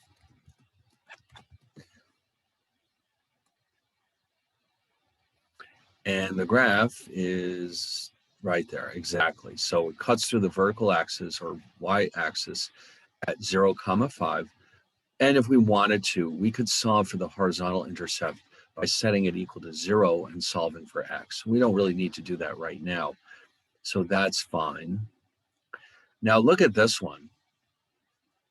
This is an oddball case. Y = 1. What's going on here? Well, given that the formula is y = mx plus b, that implies that m is 1. You could rewrite it as, well, actually, no, sorry. It implies that x is 0, m is 0. And that reduces to y = 1. Okay, so this means that m = 0 and b = 1. And so this is going to be just like what we had earlier. It's just a horizontal line. And it cuts through the axis, the vertical axis at 0, 1. It does not ever actually cross the horizontal axis. All right, and that's exactly what we expected. Nice. Now, I did mention before that there's a second alternative way of writing out the equation of a straight line. This one, let's go back and review, was referred to as the slope-intercept form. And that's because you can clearly see here's the slope and here's the intercept. But it's not the only way to write these. All right, and you know, for certain applications, this might not be the most convenient form. So what else do we have to choose from? Oh, I know. How about this one? The point slope form of a linear equation. So this one's different because what you're seeing here is a single point on the line and the slope. If you need to know the intercept, you can figure it out by plugging in the value of x1, y1, and you will be able to solve for b. So this one, you don't see this as often, but occasionally it does come in handy. And remember, so it's called point slope because it includes the slope and a single point, x1, y1. Now, all right, so let's see an example of this.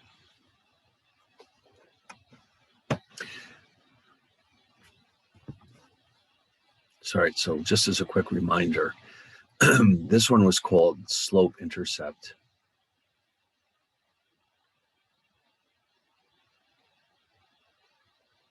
And down here we have the point slope form.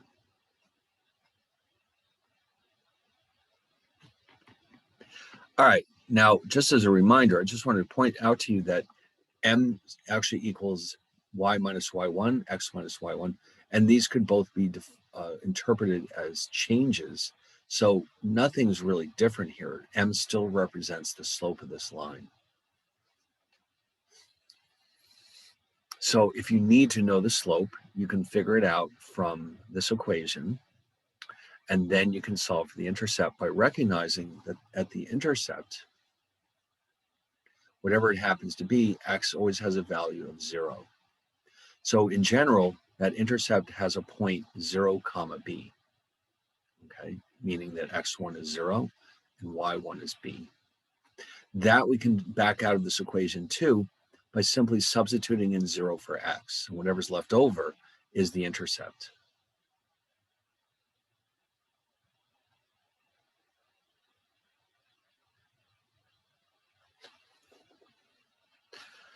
All right, so let's see an example. We always want examples of all of this good stuff.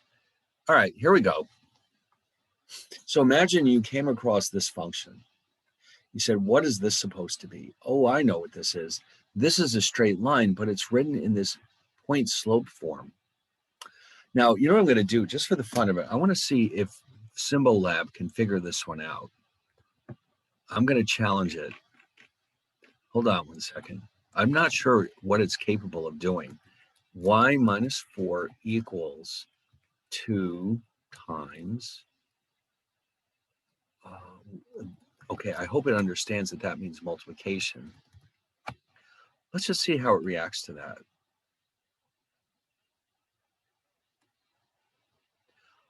Okay, well, all right. It seems to understand that this is a straight line. Let's confirm that this is correct. How are we going to do that? We're going to solve for the slope and for the intercept. Okay, so we're going to rearrange it, and oh, there you go. Look how easy that was. All we did was rewrite it, and voila, we have both the slope and the intercept in our traditional slope-intercept form. So that implies that the intercept should be -6 on our plot, which, it doesn't say, but you can see by looking at it, that's correct. And then the slope is 2, and that looks about right. All right, so we'll give some credit to Symbolab for understanding this. And here, if you notice what it's doing, is trying to help you figure out, well, what it thinks you want to do. It may not know what you want to do, but it's trying to figure out what you want.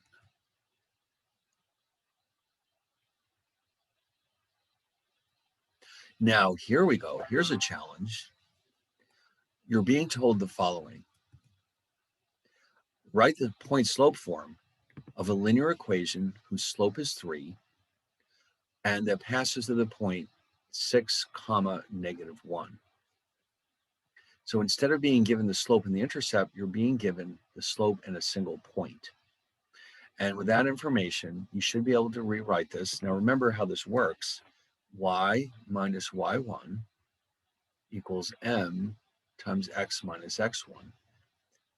All right, so you're going to have y minus a minus 1 equals 3 times x minus 6. Y plus 1 is 3x minus 18. And so finally, you subtract the 1 from both sides.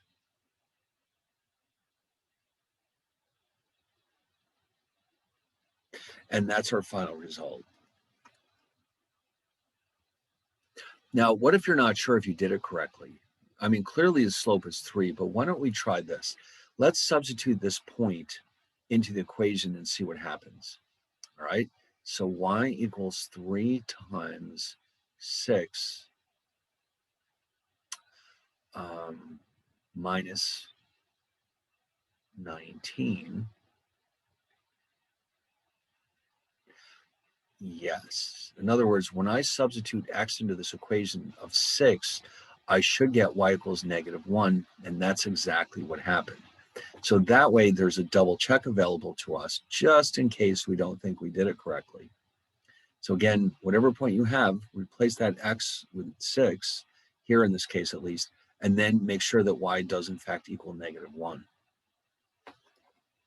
That's good. It's always comforting to know that there's a double check available.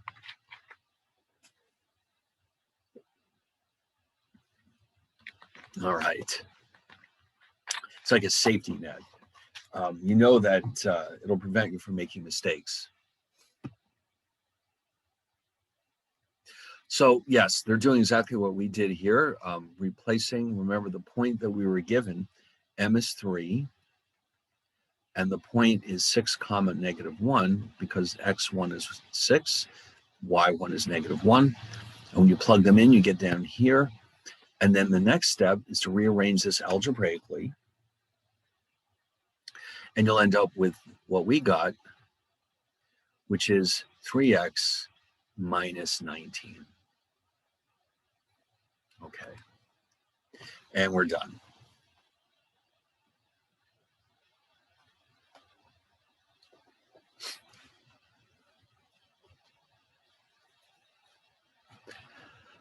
All right, writing a linear equation from 2 points. So now imagine the following scenario. You're given 2 points, and you have to figure out the equation of the line that generated those 2 points. All right, so all you need to know to find the equation of a straight line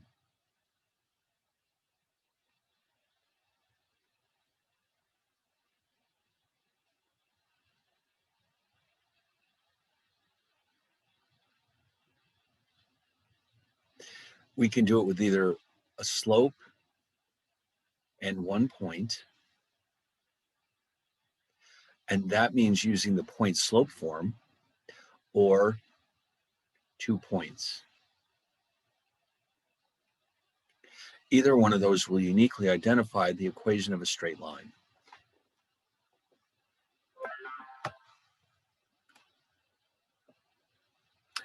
Well, here we got the 2 points. So the first thing we always want to do is solve for the slope. Now, as I said before, it doesn't matter which is 0.1 and which is 0.2. We're still going to wind up with the same results. All right. So let's just arbitrarily decide that this is now x1, this is y1, this is x2, and this is y2. And of course, the slope is simply y2 minus y1 over x2 minus x1. All right, so if you plug in those numbers, you should easily be able to come up with the slope. And so we're going to see in the next slide that that is indeed the case. Okay, so remember we have the points 0, 1 and 3, 2.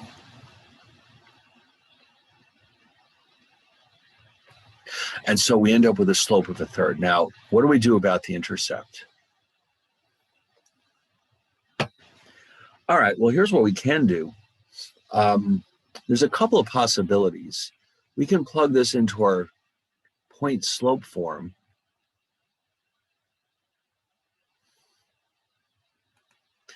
And we have our slope, we randomly pick one of the 2 points. We write it into this point slope form. And so we end up with y minus 1 equals a third of x minus 0, which simplifies very nicely to 1/3 of x plus 1. But there's another possibility too, something you might be more familiar with. What we could have done is this. We have y equals mx plus b, and we use the 2 points to determine that the slope is a third. So we can also do the following. Since one of the points is 0, 1, if we write this out as y equals 1/3 x plus b, if I replace the x with the 0, whoops, that's y1, of course. X was 0, 1 equals 1/3 0 plus b, which implies that 1 equals b. And that means we're done because we have the slope and the intercept. So as usual in math, there's at least 2 different ways of getting at the same result. You can just pick the one that makes the most sense to you. All right. Whatever you're comfortable with, that's what you should stick with.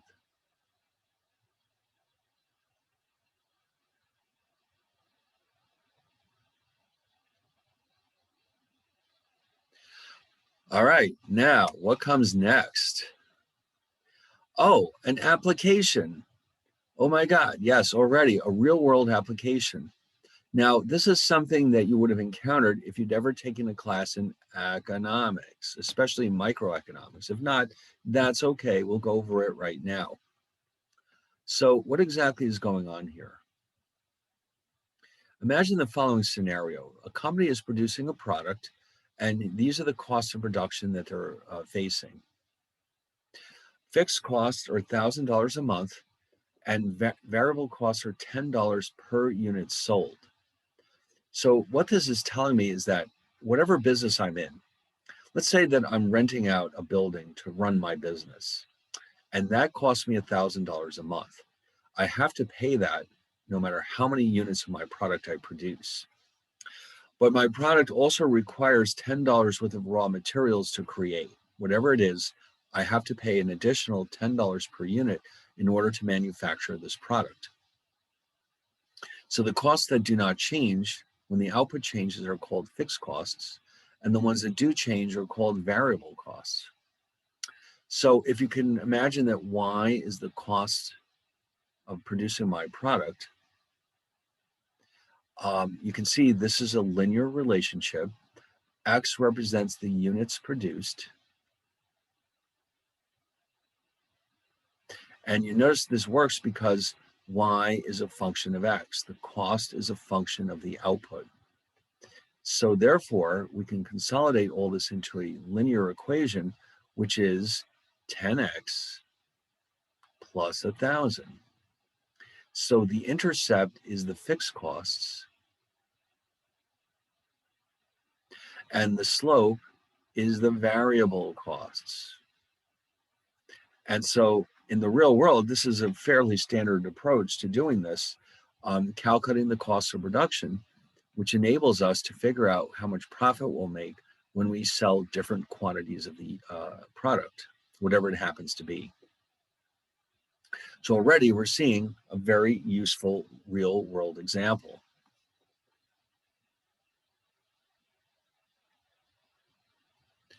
All right, and so, and now we can go on and consider the following question. What if we decide to produce 20 units of this product? What would be the cost of production?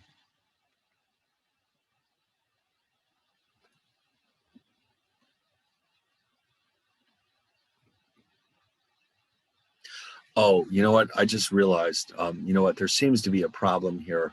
It looks like there's a typo on this page. Unfortunately, it looks like my intention was for this to be 100. So I have to fix that right now. Unfortunately, you see why, because I've worked out an example and it's pretty clear that the intention was 100x. All right, so in other words, if it's 100, that just means it costs $100 to make each unit of my product in addition to the fixed costs. All right, so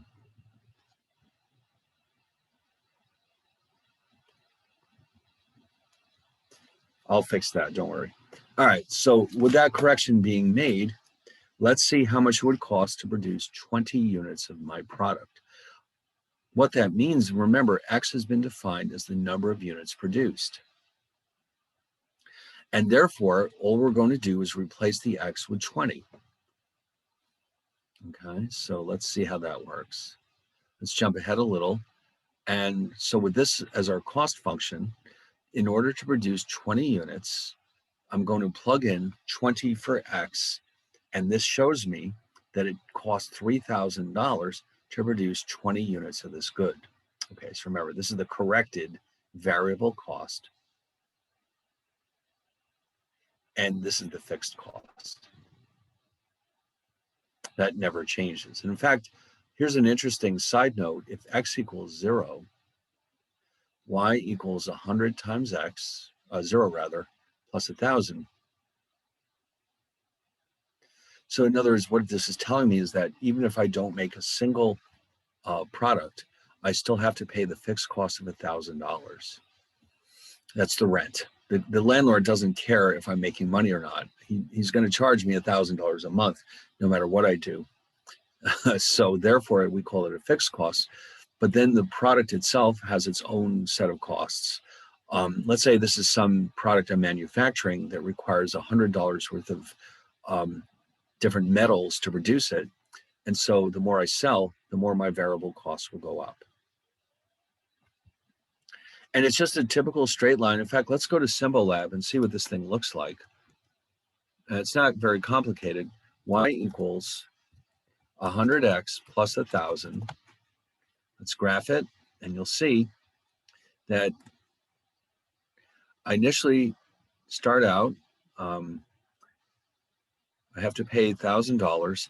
So the reason why this is here is because this means when X equals 0, I have to pay $1,000. And then every extra unit of this product that I produce requires me to pay another $100. Now, I can ignore, by the way, these other quadrants because I can't have any negative values. This is actual production of a product. So you can essentially ignore the line everywhere outside of this first quadrant. All right, now graphing linear functions. Well, you know what? There's a lot of things we can do here. We choose 2 or more values of x, identify the value of y for each x, or in other words, evaluate, and then draw them on the graph. Well, you know, it's not that hard. So for example, how would you draw this one? All right, well, first let's see what it looks like in Symbolab.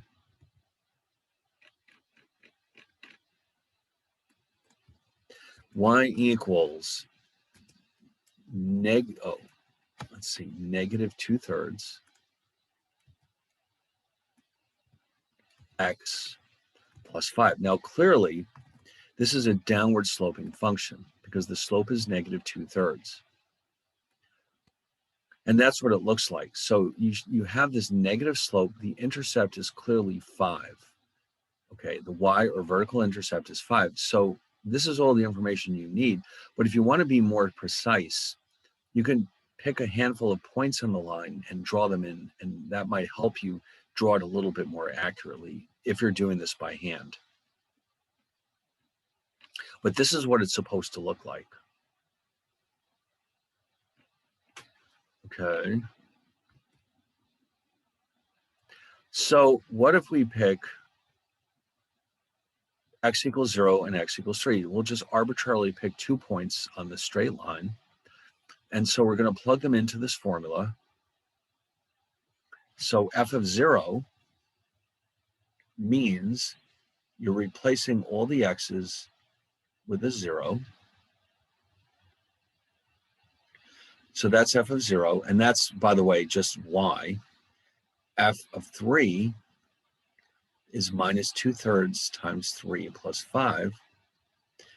That's 3, because this is all negative 2.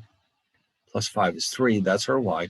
So you've got the 2 points 0, 5 and 3, 3 on your line. In fact, we could go back to Symbolab and prove that. 0, 5 is right here. And 3, 3 is somewhere along here. Well, it's harder to see that one. They don't label it, but this point is 3, 3, and they're both on the line. And so that should make it a little bit easier to plot it out by hand. And so in Excel, I just wanted, to highlight the 2 points that we've chosen. And so if you're doing this by hand, you can see, yes, it works. Yeah, like I said, it's, the Excel graphs are okay. They're a little clumsy.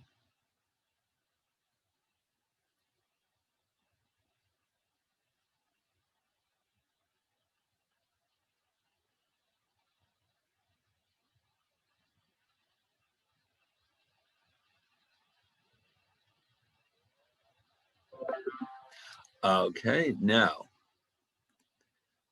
the horizontal intercept, there's actually a horizontal intercept as well as a vertical. We don't tend to pay so much attention to it, but the graph, a straight line, unless it's flat, unless it's horizontal, a straight line has to eventually intersect the horizontal axis. And we call that the x-intercept. And what that means is that at that point, y is equal to 0. So for this one, for example, it looks like it's not an even number, is it? No, let's figure it out anyway, just for the heck of it. What you would have to do is set this equal to 0. Sorry, no. The x has to be 0. No, I had it right the first time. The y is 0. 0 equals minus 2/3 x plus 5. Therefore, 2/3 x equals 5. And now I multiply both sides by 3 halves. to get rid of this. In fact, let me show you that too explicitly. Hold on a second. So yeah, I'm going to add this to both sides to get 2/3 x plus 5. Now, I want to get rid of this 2/3. So I'm going to multiply it by its own inverse, but I have to do that to both sides.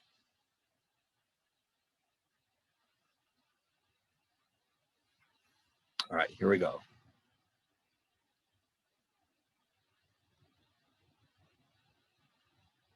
All right, so these cancel out. That leaves me with x is 15/2, which is at 7.5, and that looks about right, doesn't it? That's the point 15/2, comma 0. And in fact, on Symbolab, it will identify that for us. If you hover over that point, there it is, 15/2, comma 0. That is the so-called x-intercept, or sometimes it's called the horizontal intercept. How is that done? Again, all you're doing is setting the entire equation equal to 0 and finding the appropriate value of x. Now, for some applications, that might prove to be very important.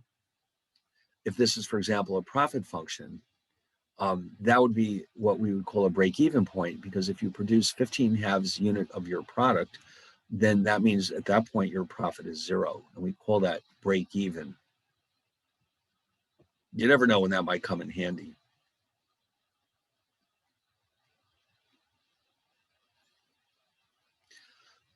All right, now let's look at some extreme cases. Most straight lines have a positive or negative slope, and that's understood, but there are some exceptions. We've already seen one of them. What about this case? What if the line is horizontal or flat? What does that imply? Well, a horizontal line has a slope of 0, okay? So in other words, f of x, or y equals b, because there's an implicit 0 times x here where m is 0. Okay, either one of these could be defined as a horizontal line. The vertical line is the trickiest one because x is some constant a. Oh, now that's a challenging one. So in other words, here you've got a flat line, something like this, y equals b, whereas down here, you've got a vertical line, x equals a. Now that one is a strange case because, well, you'll see why in a second. Let's take a look at this.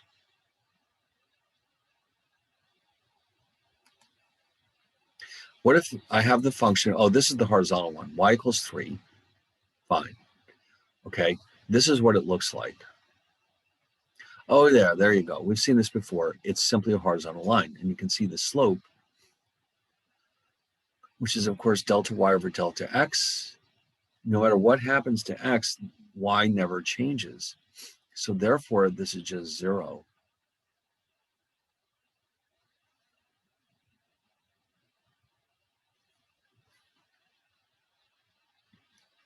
All right, that one's pretty straightforward, but what about the vertical line? What happens there?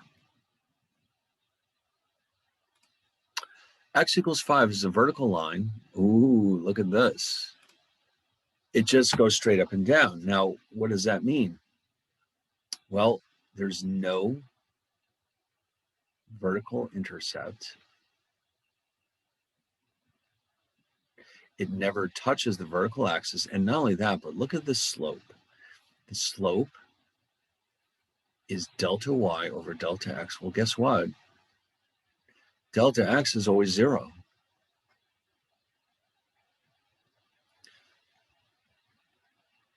In other words, the x never changes. So this means that the slope, ooh, all right. So we can either say that this is undefined, or sometimes it's called infinity, with the understanding that it simply means that x never changes. And if you recall, we had the vertical line test for a function. This one fails the vertical line test because there's more than one value of y associated with x equals 5. Therefore, this implies that this is not a function. It's a relation, but it's not a function. Because each y is associated with the same value of x. And we know that that's not allowed. If y is 0, it doesn't necessarily, it's not caused because y equals 0.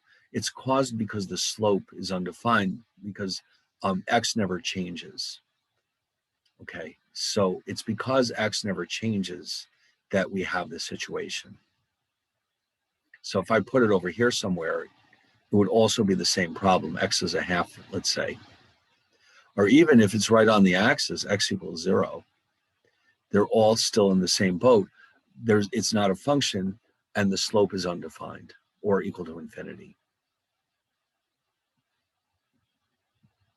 So that's a bizarre case. You don't run into that very often in practice. But it's possible. It's possible for this to happen. But just be aware that there's no vertical intercept, the slope is undefined, and it is not considered to be a function because it fails the vertical line test, which means that y is not uniquely associated with each x.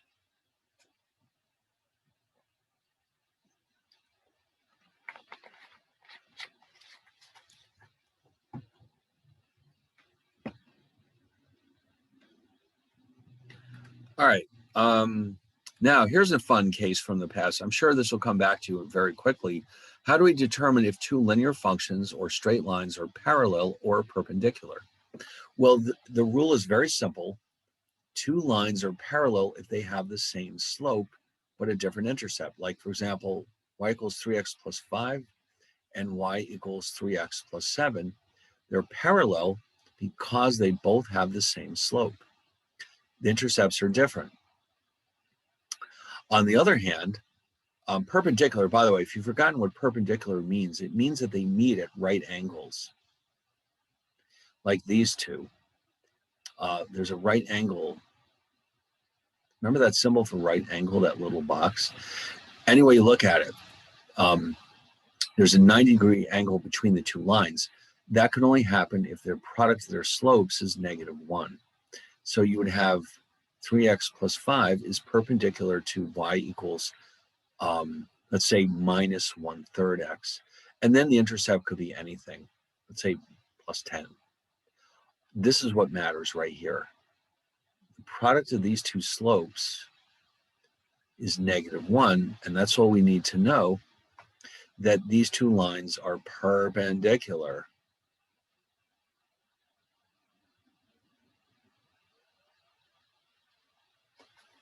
So you might have remembered, I'm sure you remember the parallel ones. You might have started to forget the perpendicular rule.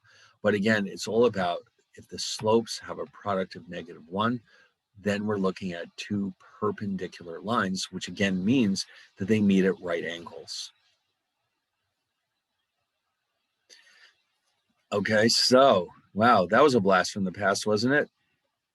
So here I've done some examples in Excel, and you can see I've chosen 3x plus 2 and 3x plus 7.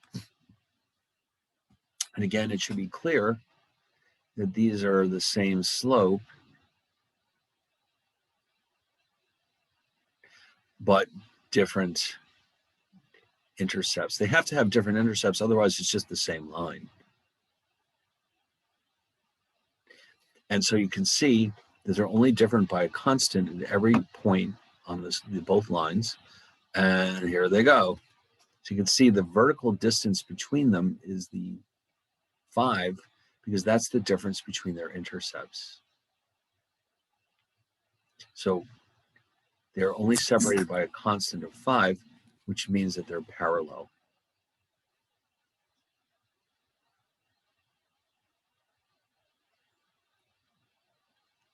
Oh yeah, here they are. They're labeled down here.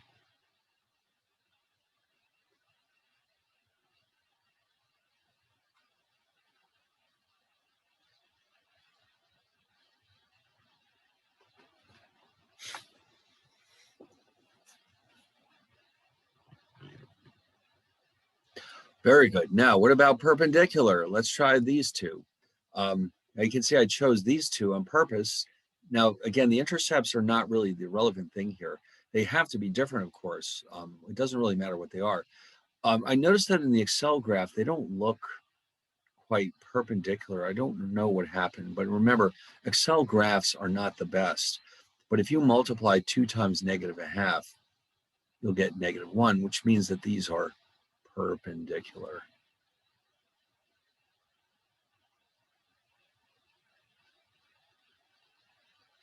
Yeah, I don't know. This I don't think Symbolab will let you do 2 lines at once, which is very unfortunate. You see what I mean?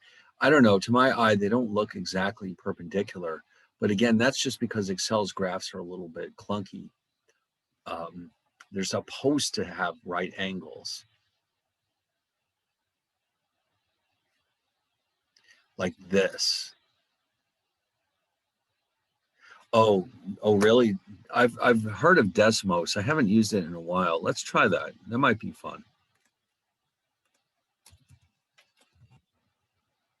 Man, there's so much competition these days. Ooh. All right. So how does one do 2 of them?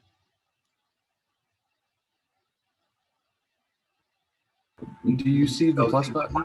Oh, you might be right about that. I bet that's exactly what the problem is, because look how tight the vertical axis is compared to the horizontal. I bet that's what the problem is. All right, I'm glad you pointed that out, because Excel works pretty well most of the time, but like I said, the graphs are a little bit iffy. So, all right, let's try that again here. Y equals 2x plus 4. Okay, and then I have to figure out how to put in a second one. To the left, there's the plus button. Well, that didn't help, did it? Oh, this plus. No. Oh, okay. And then we have minus 1/2 x plus 8. I'll just write it as 0.5. Okay. Oh boy.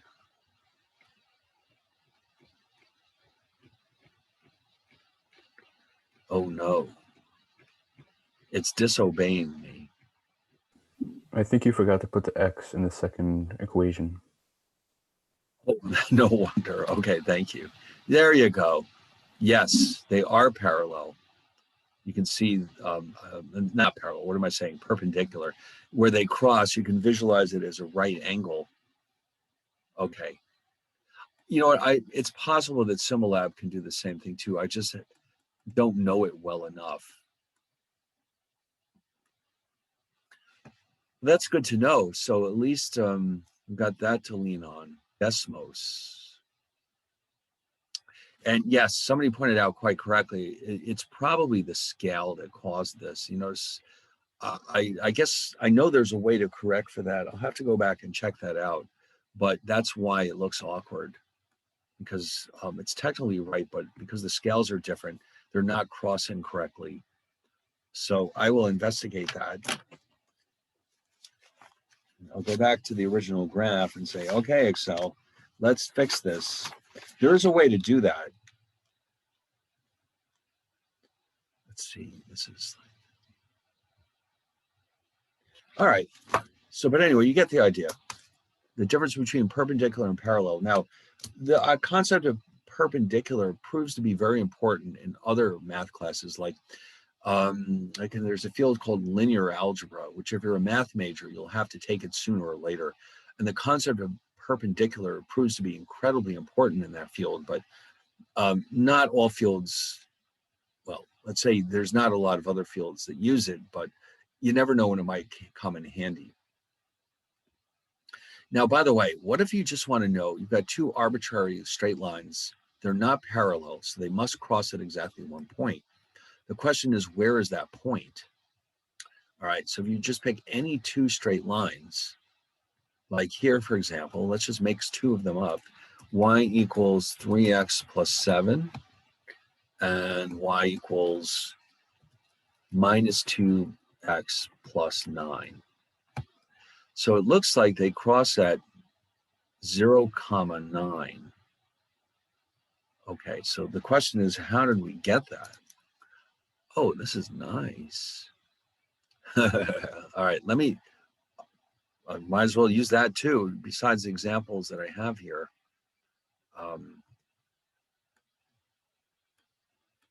Although the examples I use are very similar, but still, all right, let's try that one. So let's figure it out. What happened here?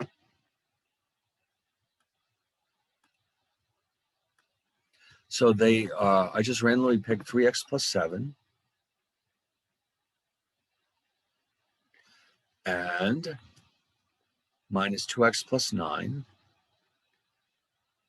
They're clearly not parallel because the slopes are different, and they're not perpendicular because their product of their slopes is not -1. So that actually doesn't even matter. As long as you can see the slopes are different,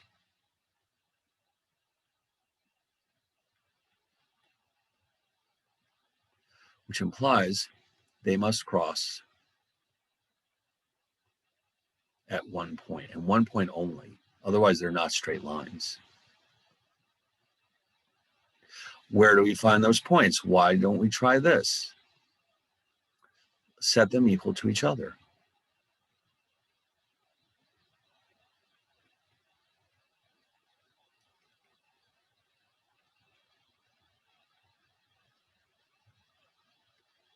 We need the x, so 3x plus 7 equals minus 2x plus 9.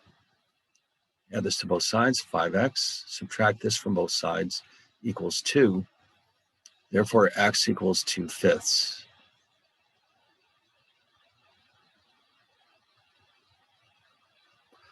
Oh, did we do that right? 3x plus 7 equals minus 2x plus 9. 5x, 2. Yeah. And we can confirm that, I guess, by plugging it in. If you plug this into either one of these,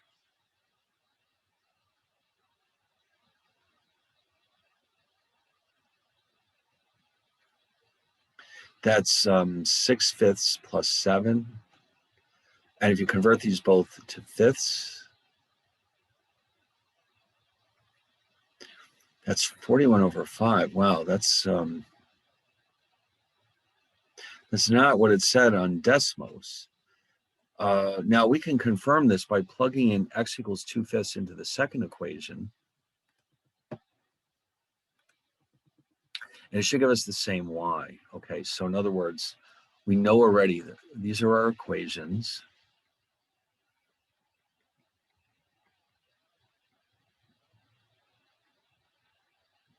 And we've just shown that x equals 2/5 for both of them. For the first equation, I got y equals 41/5. Let's make sure that happens for the second one too. If not, then it means we made a mistake somewhere along the way.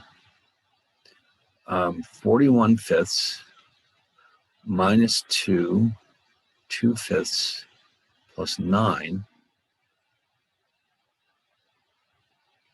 And while we're at it, let's turn this into 45. Yeah, that's going to work. So that means that the intersection point is 2/5 and 41/5. Now that raises an interesting question. When I went to this Desmos graph, why does it show me 0, 9? I don't know what's going on here.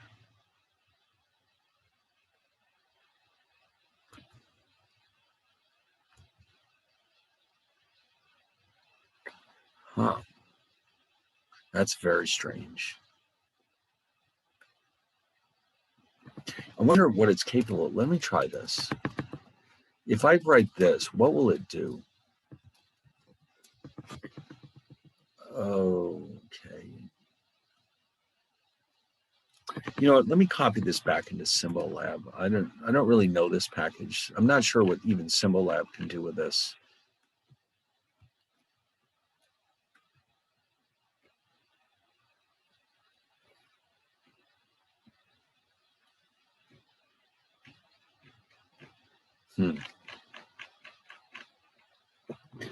Yeah, I don't know what it's doing here. Let's try that again. 3x plus 7 equals minus 2x plus 9. Let's see what it does.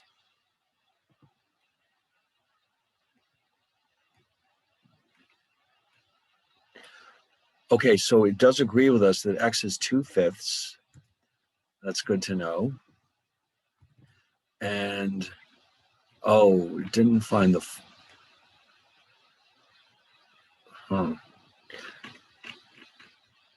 Well, all right, so then let's try the 2/5.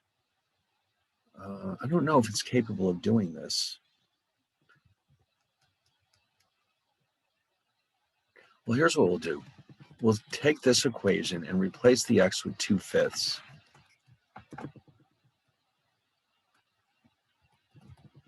But I think I'm going to need a multiplication sign in here. Let's see how it handles that. Yeah, it's 41/5 anyway you look at it. And then for the other equation, negative 2x plus 9 minus 2 times 2/5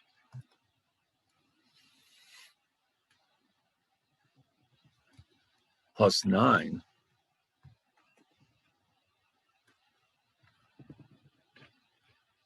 41/5. Okay, so that means we are correct. This is the intersection between them. So I don't know what's going on with this Desmos things. It was nice of us to show us the plots, but it failed when I kind of needed it there. It did not correctly show me the intersection point, which surprises me. But all right, anyway. Now I've got another example here. Maybe, I don't know, maybe that was the problem. It wasn't pointing to the right spot.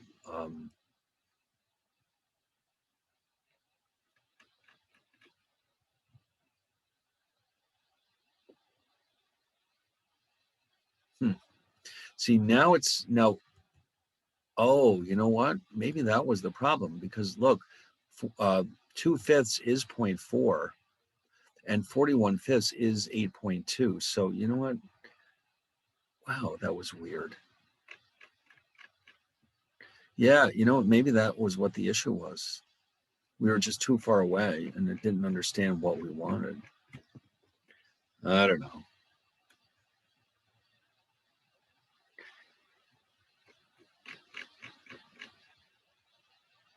I'll be damned. Yeah, that was it. No.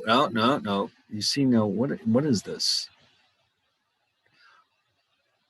Oh, you know, oh, wait a minute now. Why does it work sometimes and not other times? Jeez, that's scary. You see what I mean? Oh, you know what I think is happening? I think the problem here is that it's trying to show me two things at once.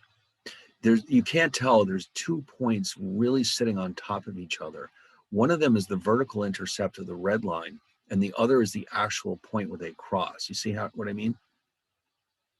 It's hard to see unless we get in really super close.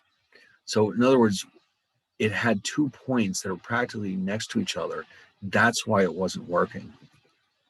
So that means this restores my faith a little bit in this thing. A little bit is the key word there. We just inadvertently picked a point that's really close to the vertical intercept. So you know what? Let's give it a chance to redeem itself. All right. Why don't we try this one? I'm going to try. Oh, technology. I'm telling you.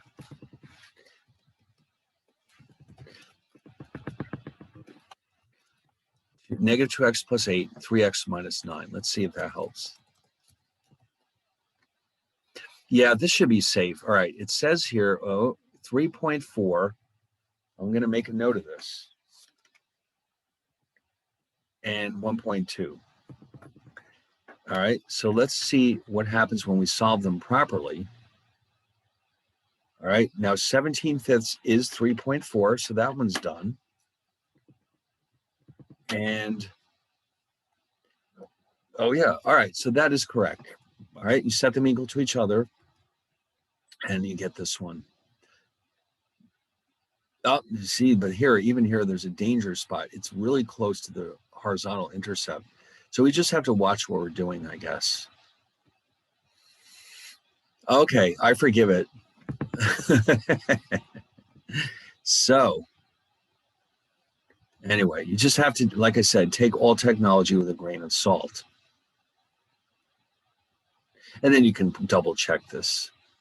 All right. Oh, look at this, an application. So a sporting goods company sells football helmets. In order to produce these helmets, the company pays a fixed cost of $250,000 a year. Each helmet has a variable cost of $120, but it can be sold at $140. Now, here's the question. What is the break-even point? In other words, how many helmets do we have to sell to exactly cover our expenses? Good question. Now, we're going to have two lines here, one for the costs and one for the revenues. All right, so let's see how this is set up. So first, X represents the number of helmets. Y is the total cost. And as we saw before, this is the fixed cost. This could be the rent on our facilities. And this is the variable cost. $120 goes into each helmet, let's say for raw materials and labor and things like that. So we've seen this before. So X is the units produced, and Y would therefore be the total cost. Now, for the first time, though, we're seeing a total revenue function, and total revenue, as you can probably guess, is nothing but the price of the good times the number of units that we sell. Or just write it as price times quantity. So therefore, we can think of this as Y equals, and since they told us that we sell each helmet for $140, 140X. This is our total revenue function. This is our total cost function. Now, they're clearly both straight lines with different slopes. So the point we're looking for, the break-even point, occurs when these cross each other. So you know what, since we have the capability of doing this now, why don't we throw these into Desmos? Okay, now that we forgive it for its earlier foolishness, Y equals 140X and Y equals 120X plus 250,000. All right. Oh, now I forgot how to tell it to graph it. What do I do?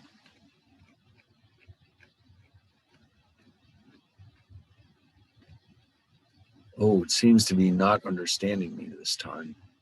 It was so easy before. What's the problem?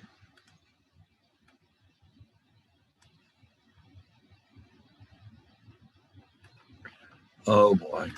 Just when I thought we had something here, there's no print button. That would be too easy.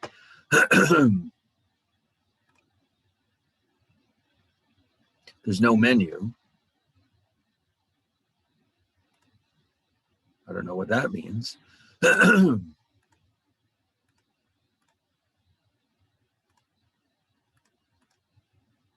Wouldn't you think that they would have enough sense to have a button here that says, graph this? Okay, that's good. That helps. Anyone happen to know how this thing works? I mean, we did it before. What is the problem?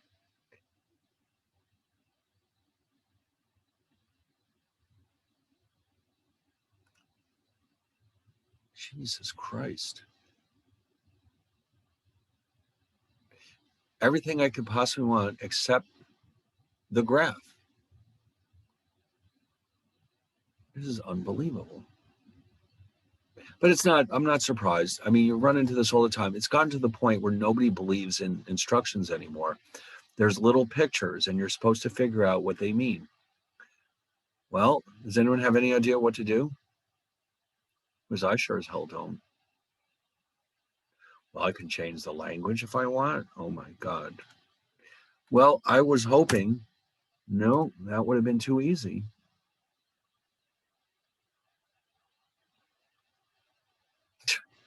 Unbelievable. Imagine the person sitting here designing this program and saying, you know, we don't actually need a button that says graph this, even though this is meant to be a graphing calculator. Why do we need a button that says the word graph on it? Everyone will figure it out, won't they? Well, I guess we're stuck. It doesn't want to cooperate. I have no idea what the problem is. I mean, didn't it work before? We just typed it in and automatically it just said, okay, I'll show you that. Not this time. I don't think it has the slightest idea what it's doing. All right, we're officially abandoning this one. We're going to use Symbolab from now on. The problem with Symbolab is it's not clear how to do multiple graphs, though. Oh my God. All right. Well, I guess we can't do it then. I mean, that would have been nice. All this great technology. I guess not.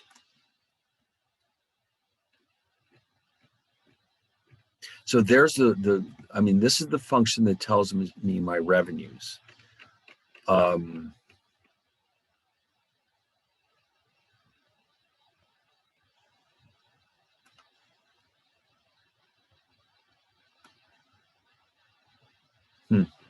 All right, let me try one thing. Maybe the internet has some information for us.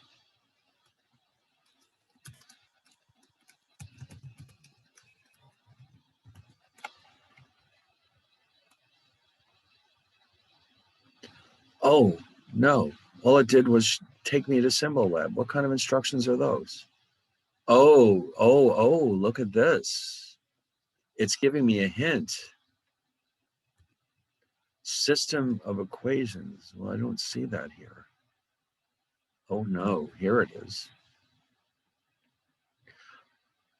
Linear.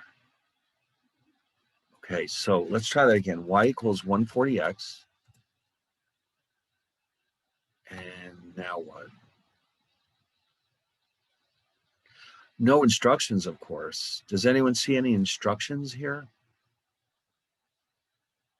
I think that would be asking too much. So now what? Does it say anywhere? It just says linear equations.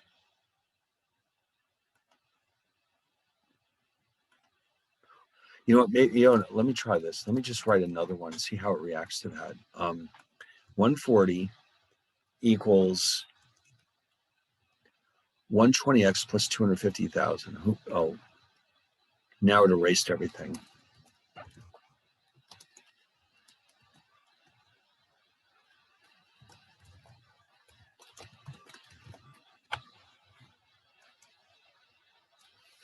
Okay, it doesn't like that.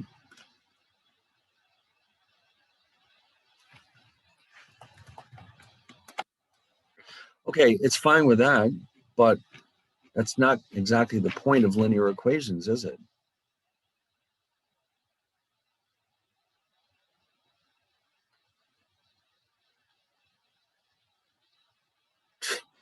All right, I think we're just wasting our time here.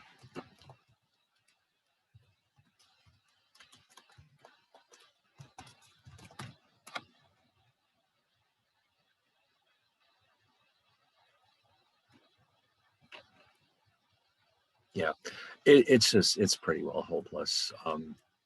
Unless we have time, unless we want to read through a manual for an hour, I guess it's not going to happen. All right, I'll just turn this thing off. We've had enough fun with it, but it's just not what we need.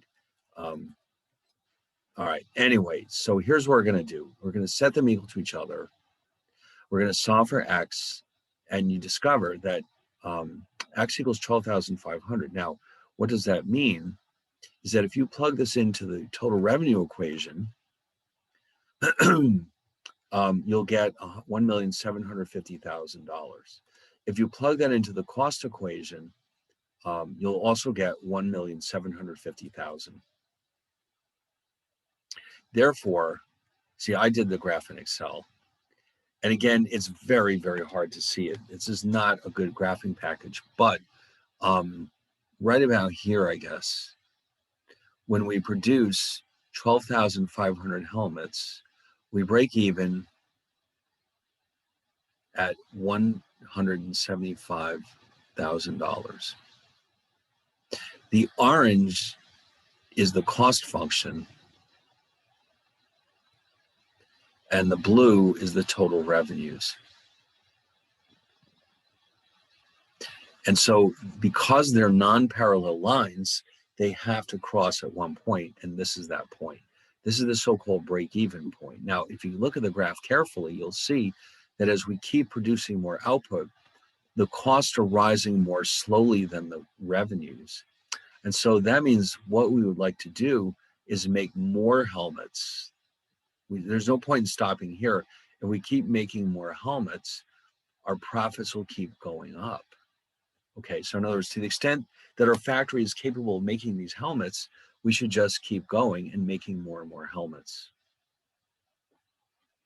All right. So that means, oh, all right. Well, that it looks like I didn't realize it, but that was it for this chapter. It wasn't meant to be a very long chapter because it's only one specific type of function. So we are done here. So what I'd like to do is just briefly, and I mean briefly, take a peek at what's coming up in 3A actually. Let's get this thing out of my way. All right, and don't forget, next time that means we're definitely ready for this problem set. Bring this with you next week and we'll go over it.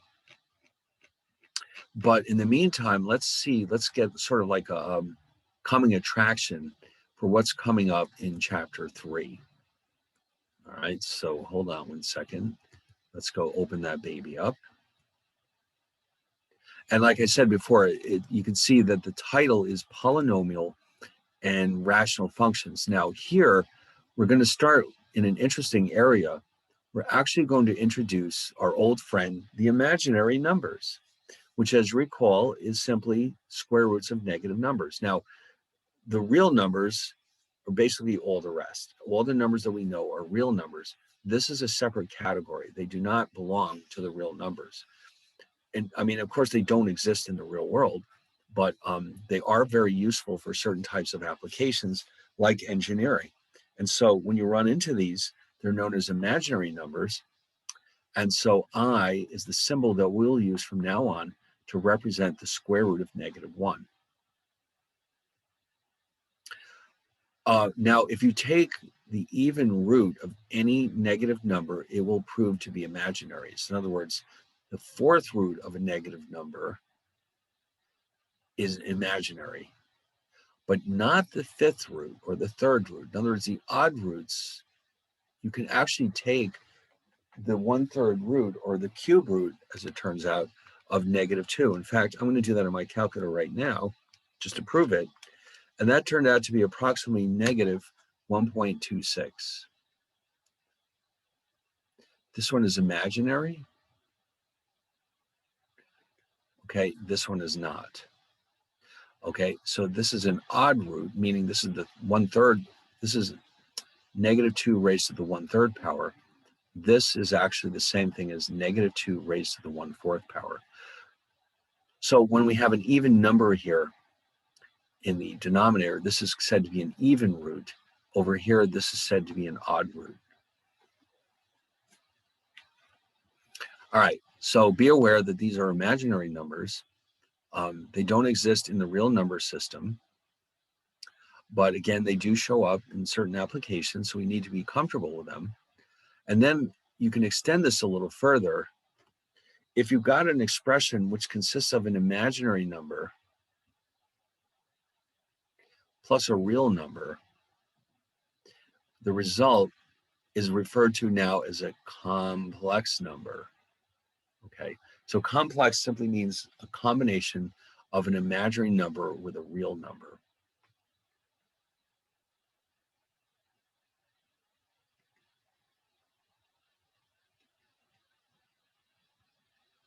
It doesn't have to be plus, it could be times, it could be subtraction, whatever you want. As long as there's some combination of the two, we call it a complex number.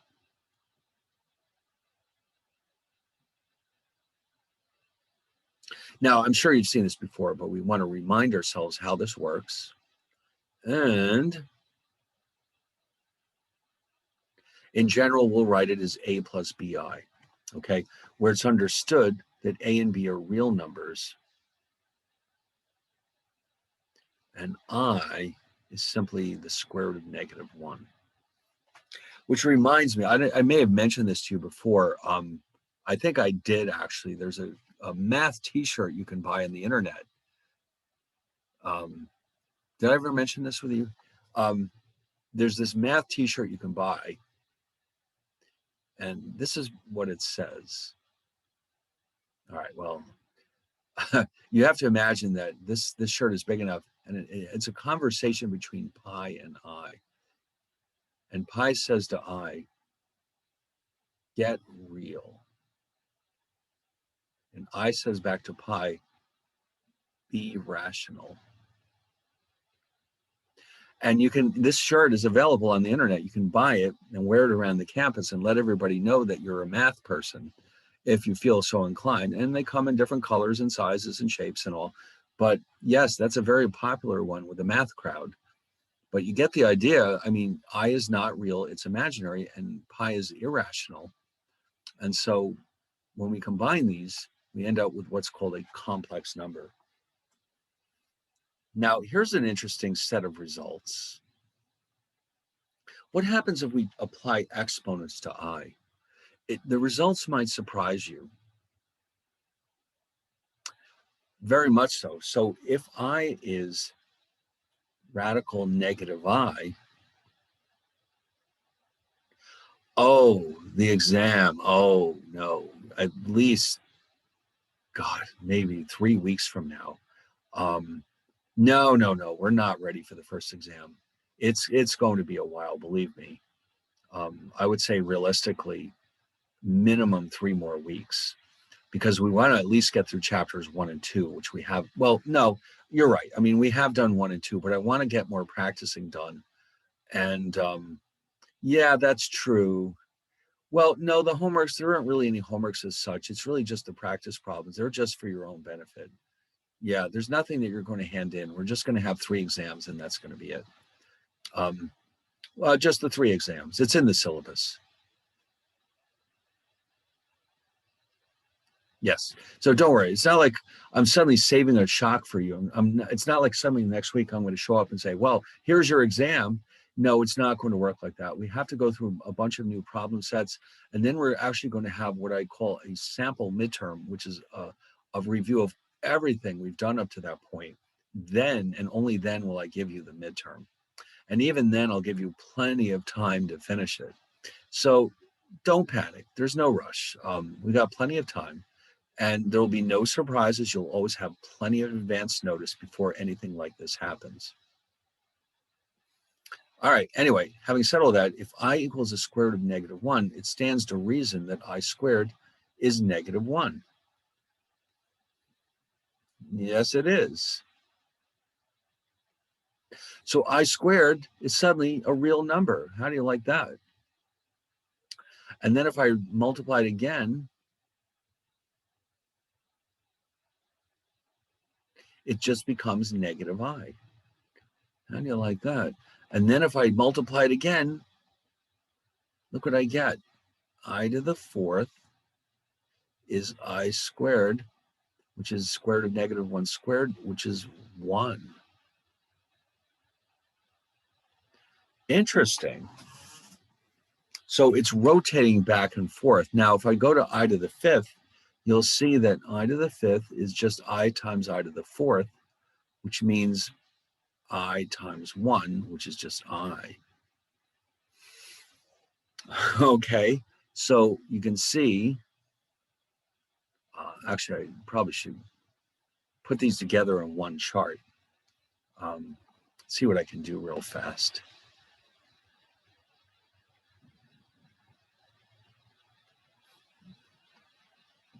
So we have -1, sorry, we have I, it's just I squared is -1, I cubed is -I to the 4th is +1, and then they just start all over again. This is what I wanted you to see. I to the 5th is I to the 6th is -1, I to the 7th is -I, and I to the 8th is 1. And so we just keep going back and forth. So now, in other words, if I take it up to 9, 9 would be the same as 1 and 5. So every 4 powers or exponents, the cycle starts all over again.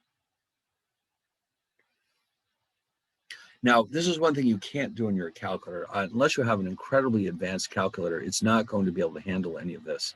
It doesn't understand. It hasn't been built for that purpose. You need a specialized calculator that has that already built into it, which I don't think any of us has. Anyway, so that's our taste of what's coming next. I think we'll stop right here because what comes up next is a little bit more involved. The so-called complex conjugate, which you'll see why it's so important, but I think we can save that for next time. And we're going to do a little bit more algebra with these imaginary numbers, and then we're going to move on to something else, which is the quadratic functions, which you should be familiar with. And then we'll move on to some of these other more advanced ones. So, all right, anyway, so for now, what I'd like you to do is don't forget, do that chapter 2 problem set. There's only one. There were 3 for chapter 1, but there's 1 for chapter 2 because it was very short.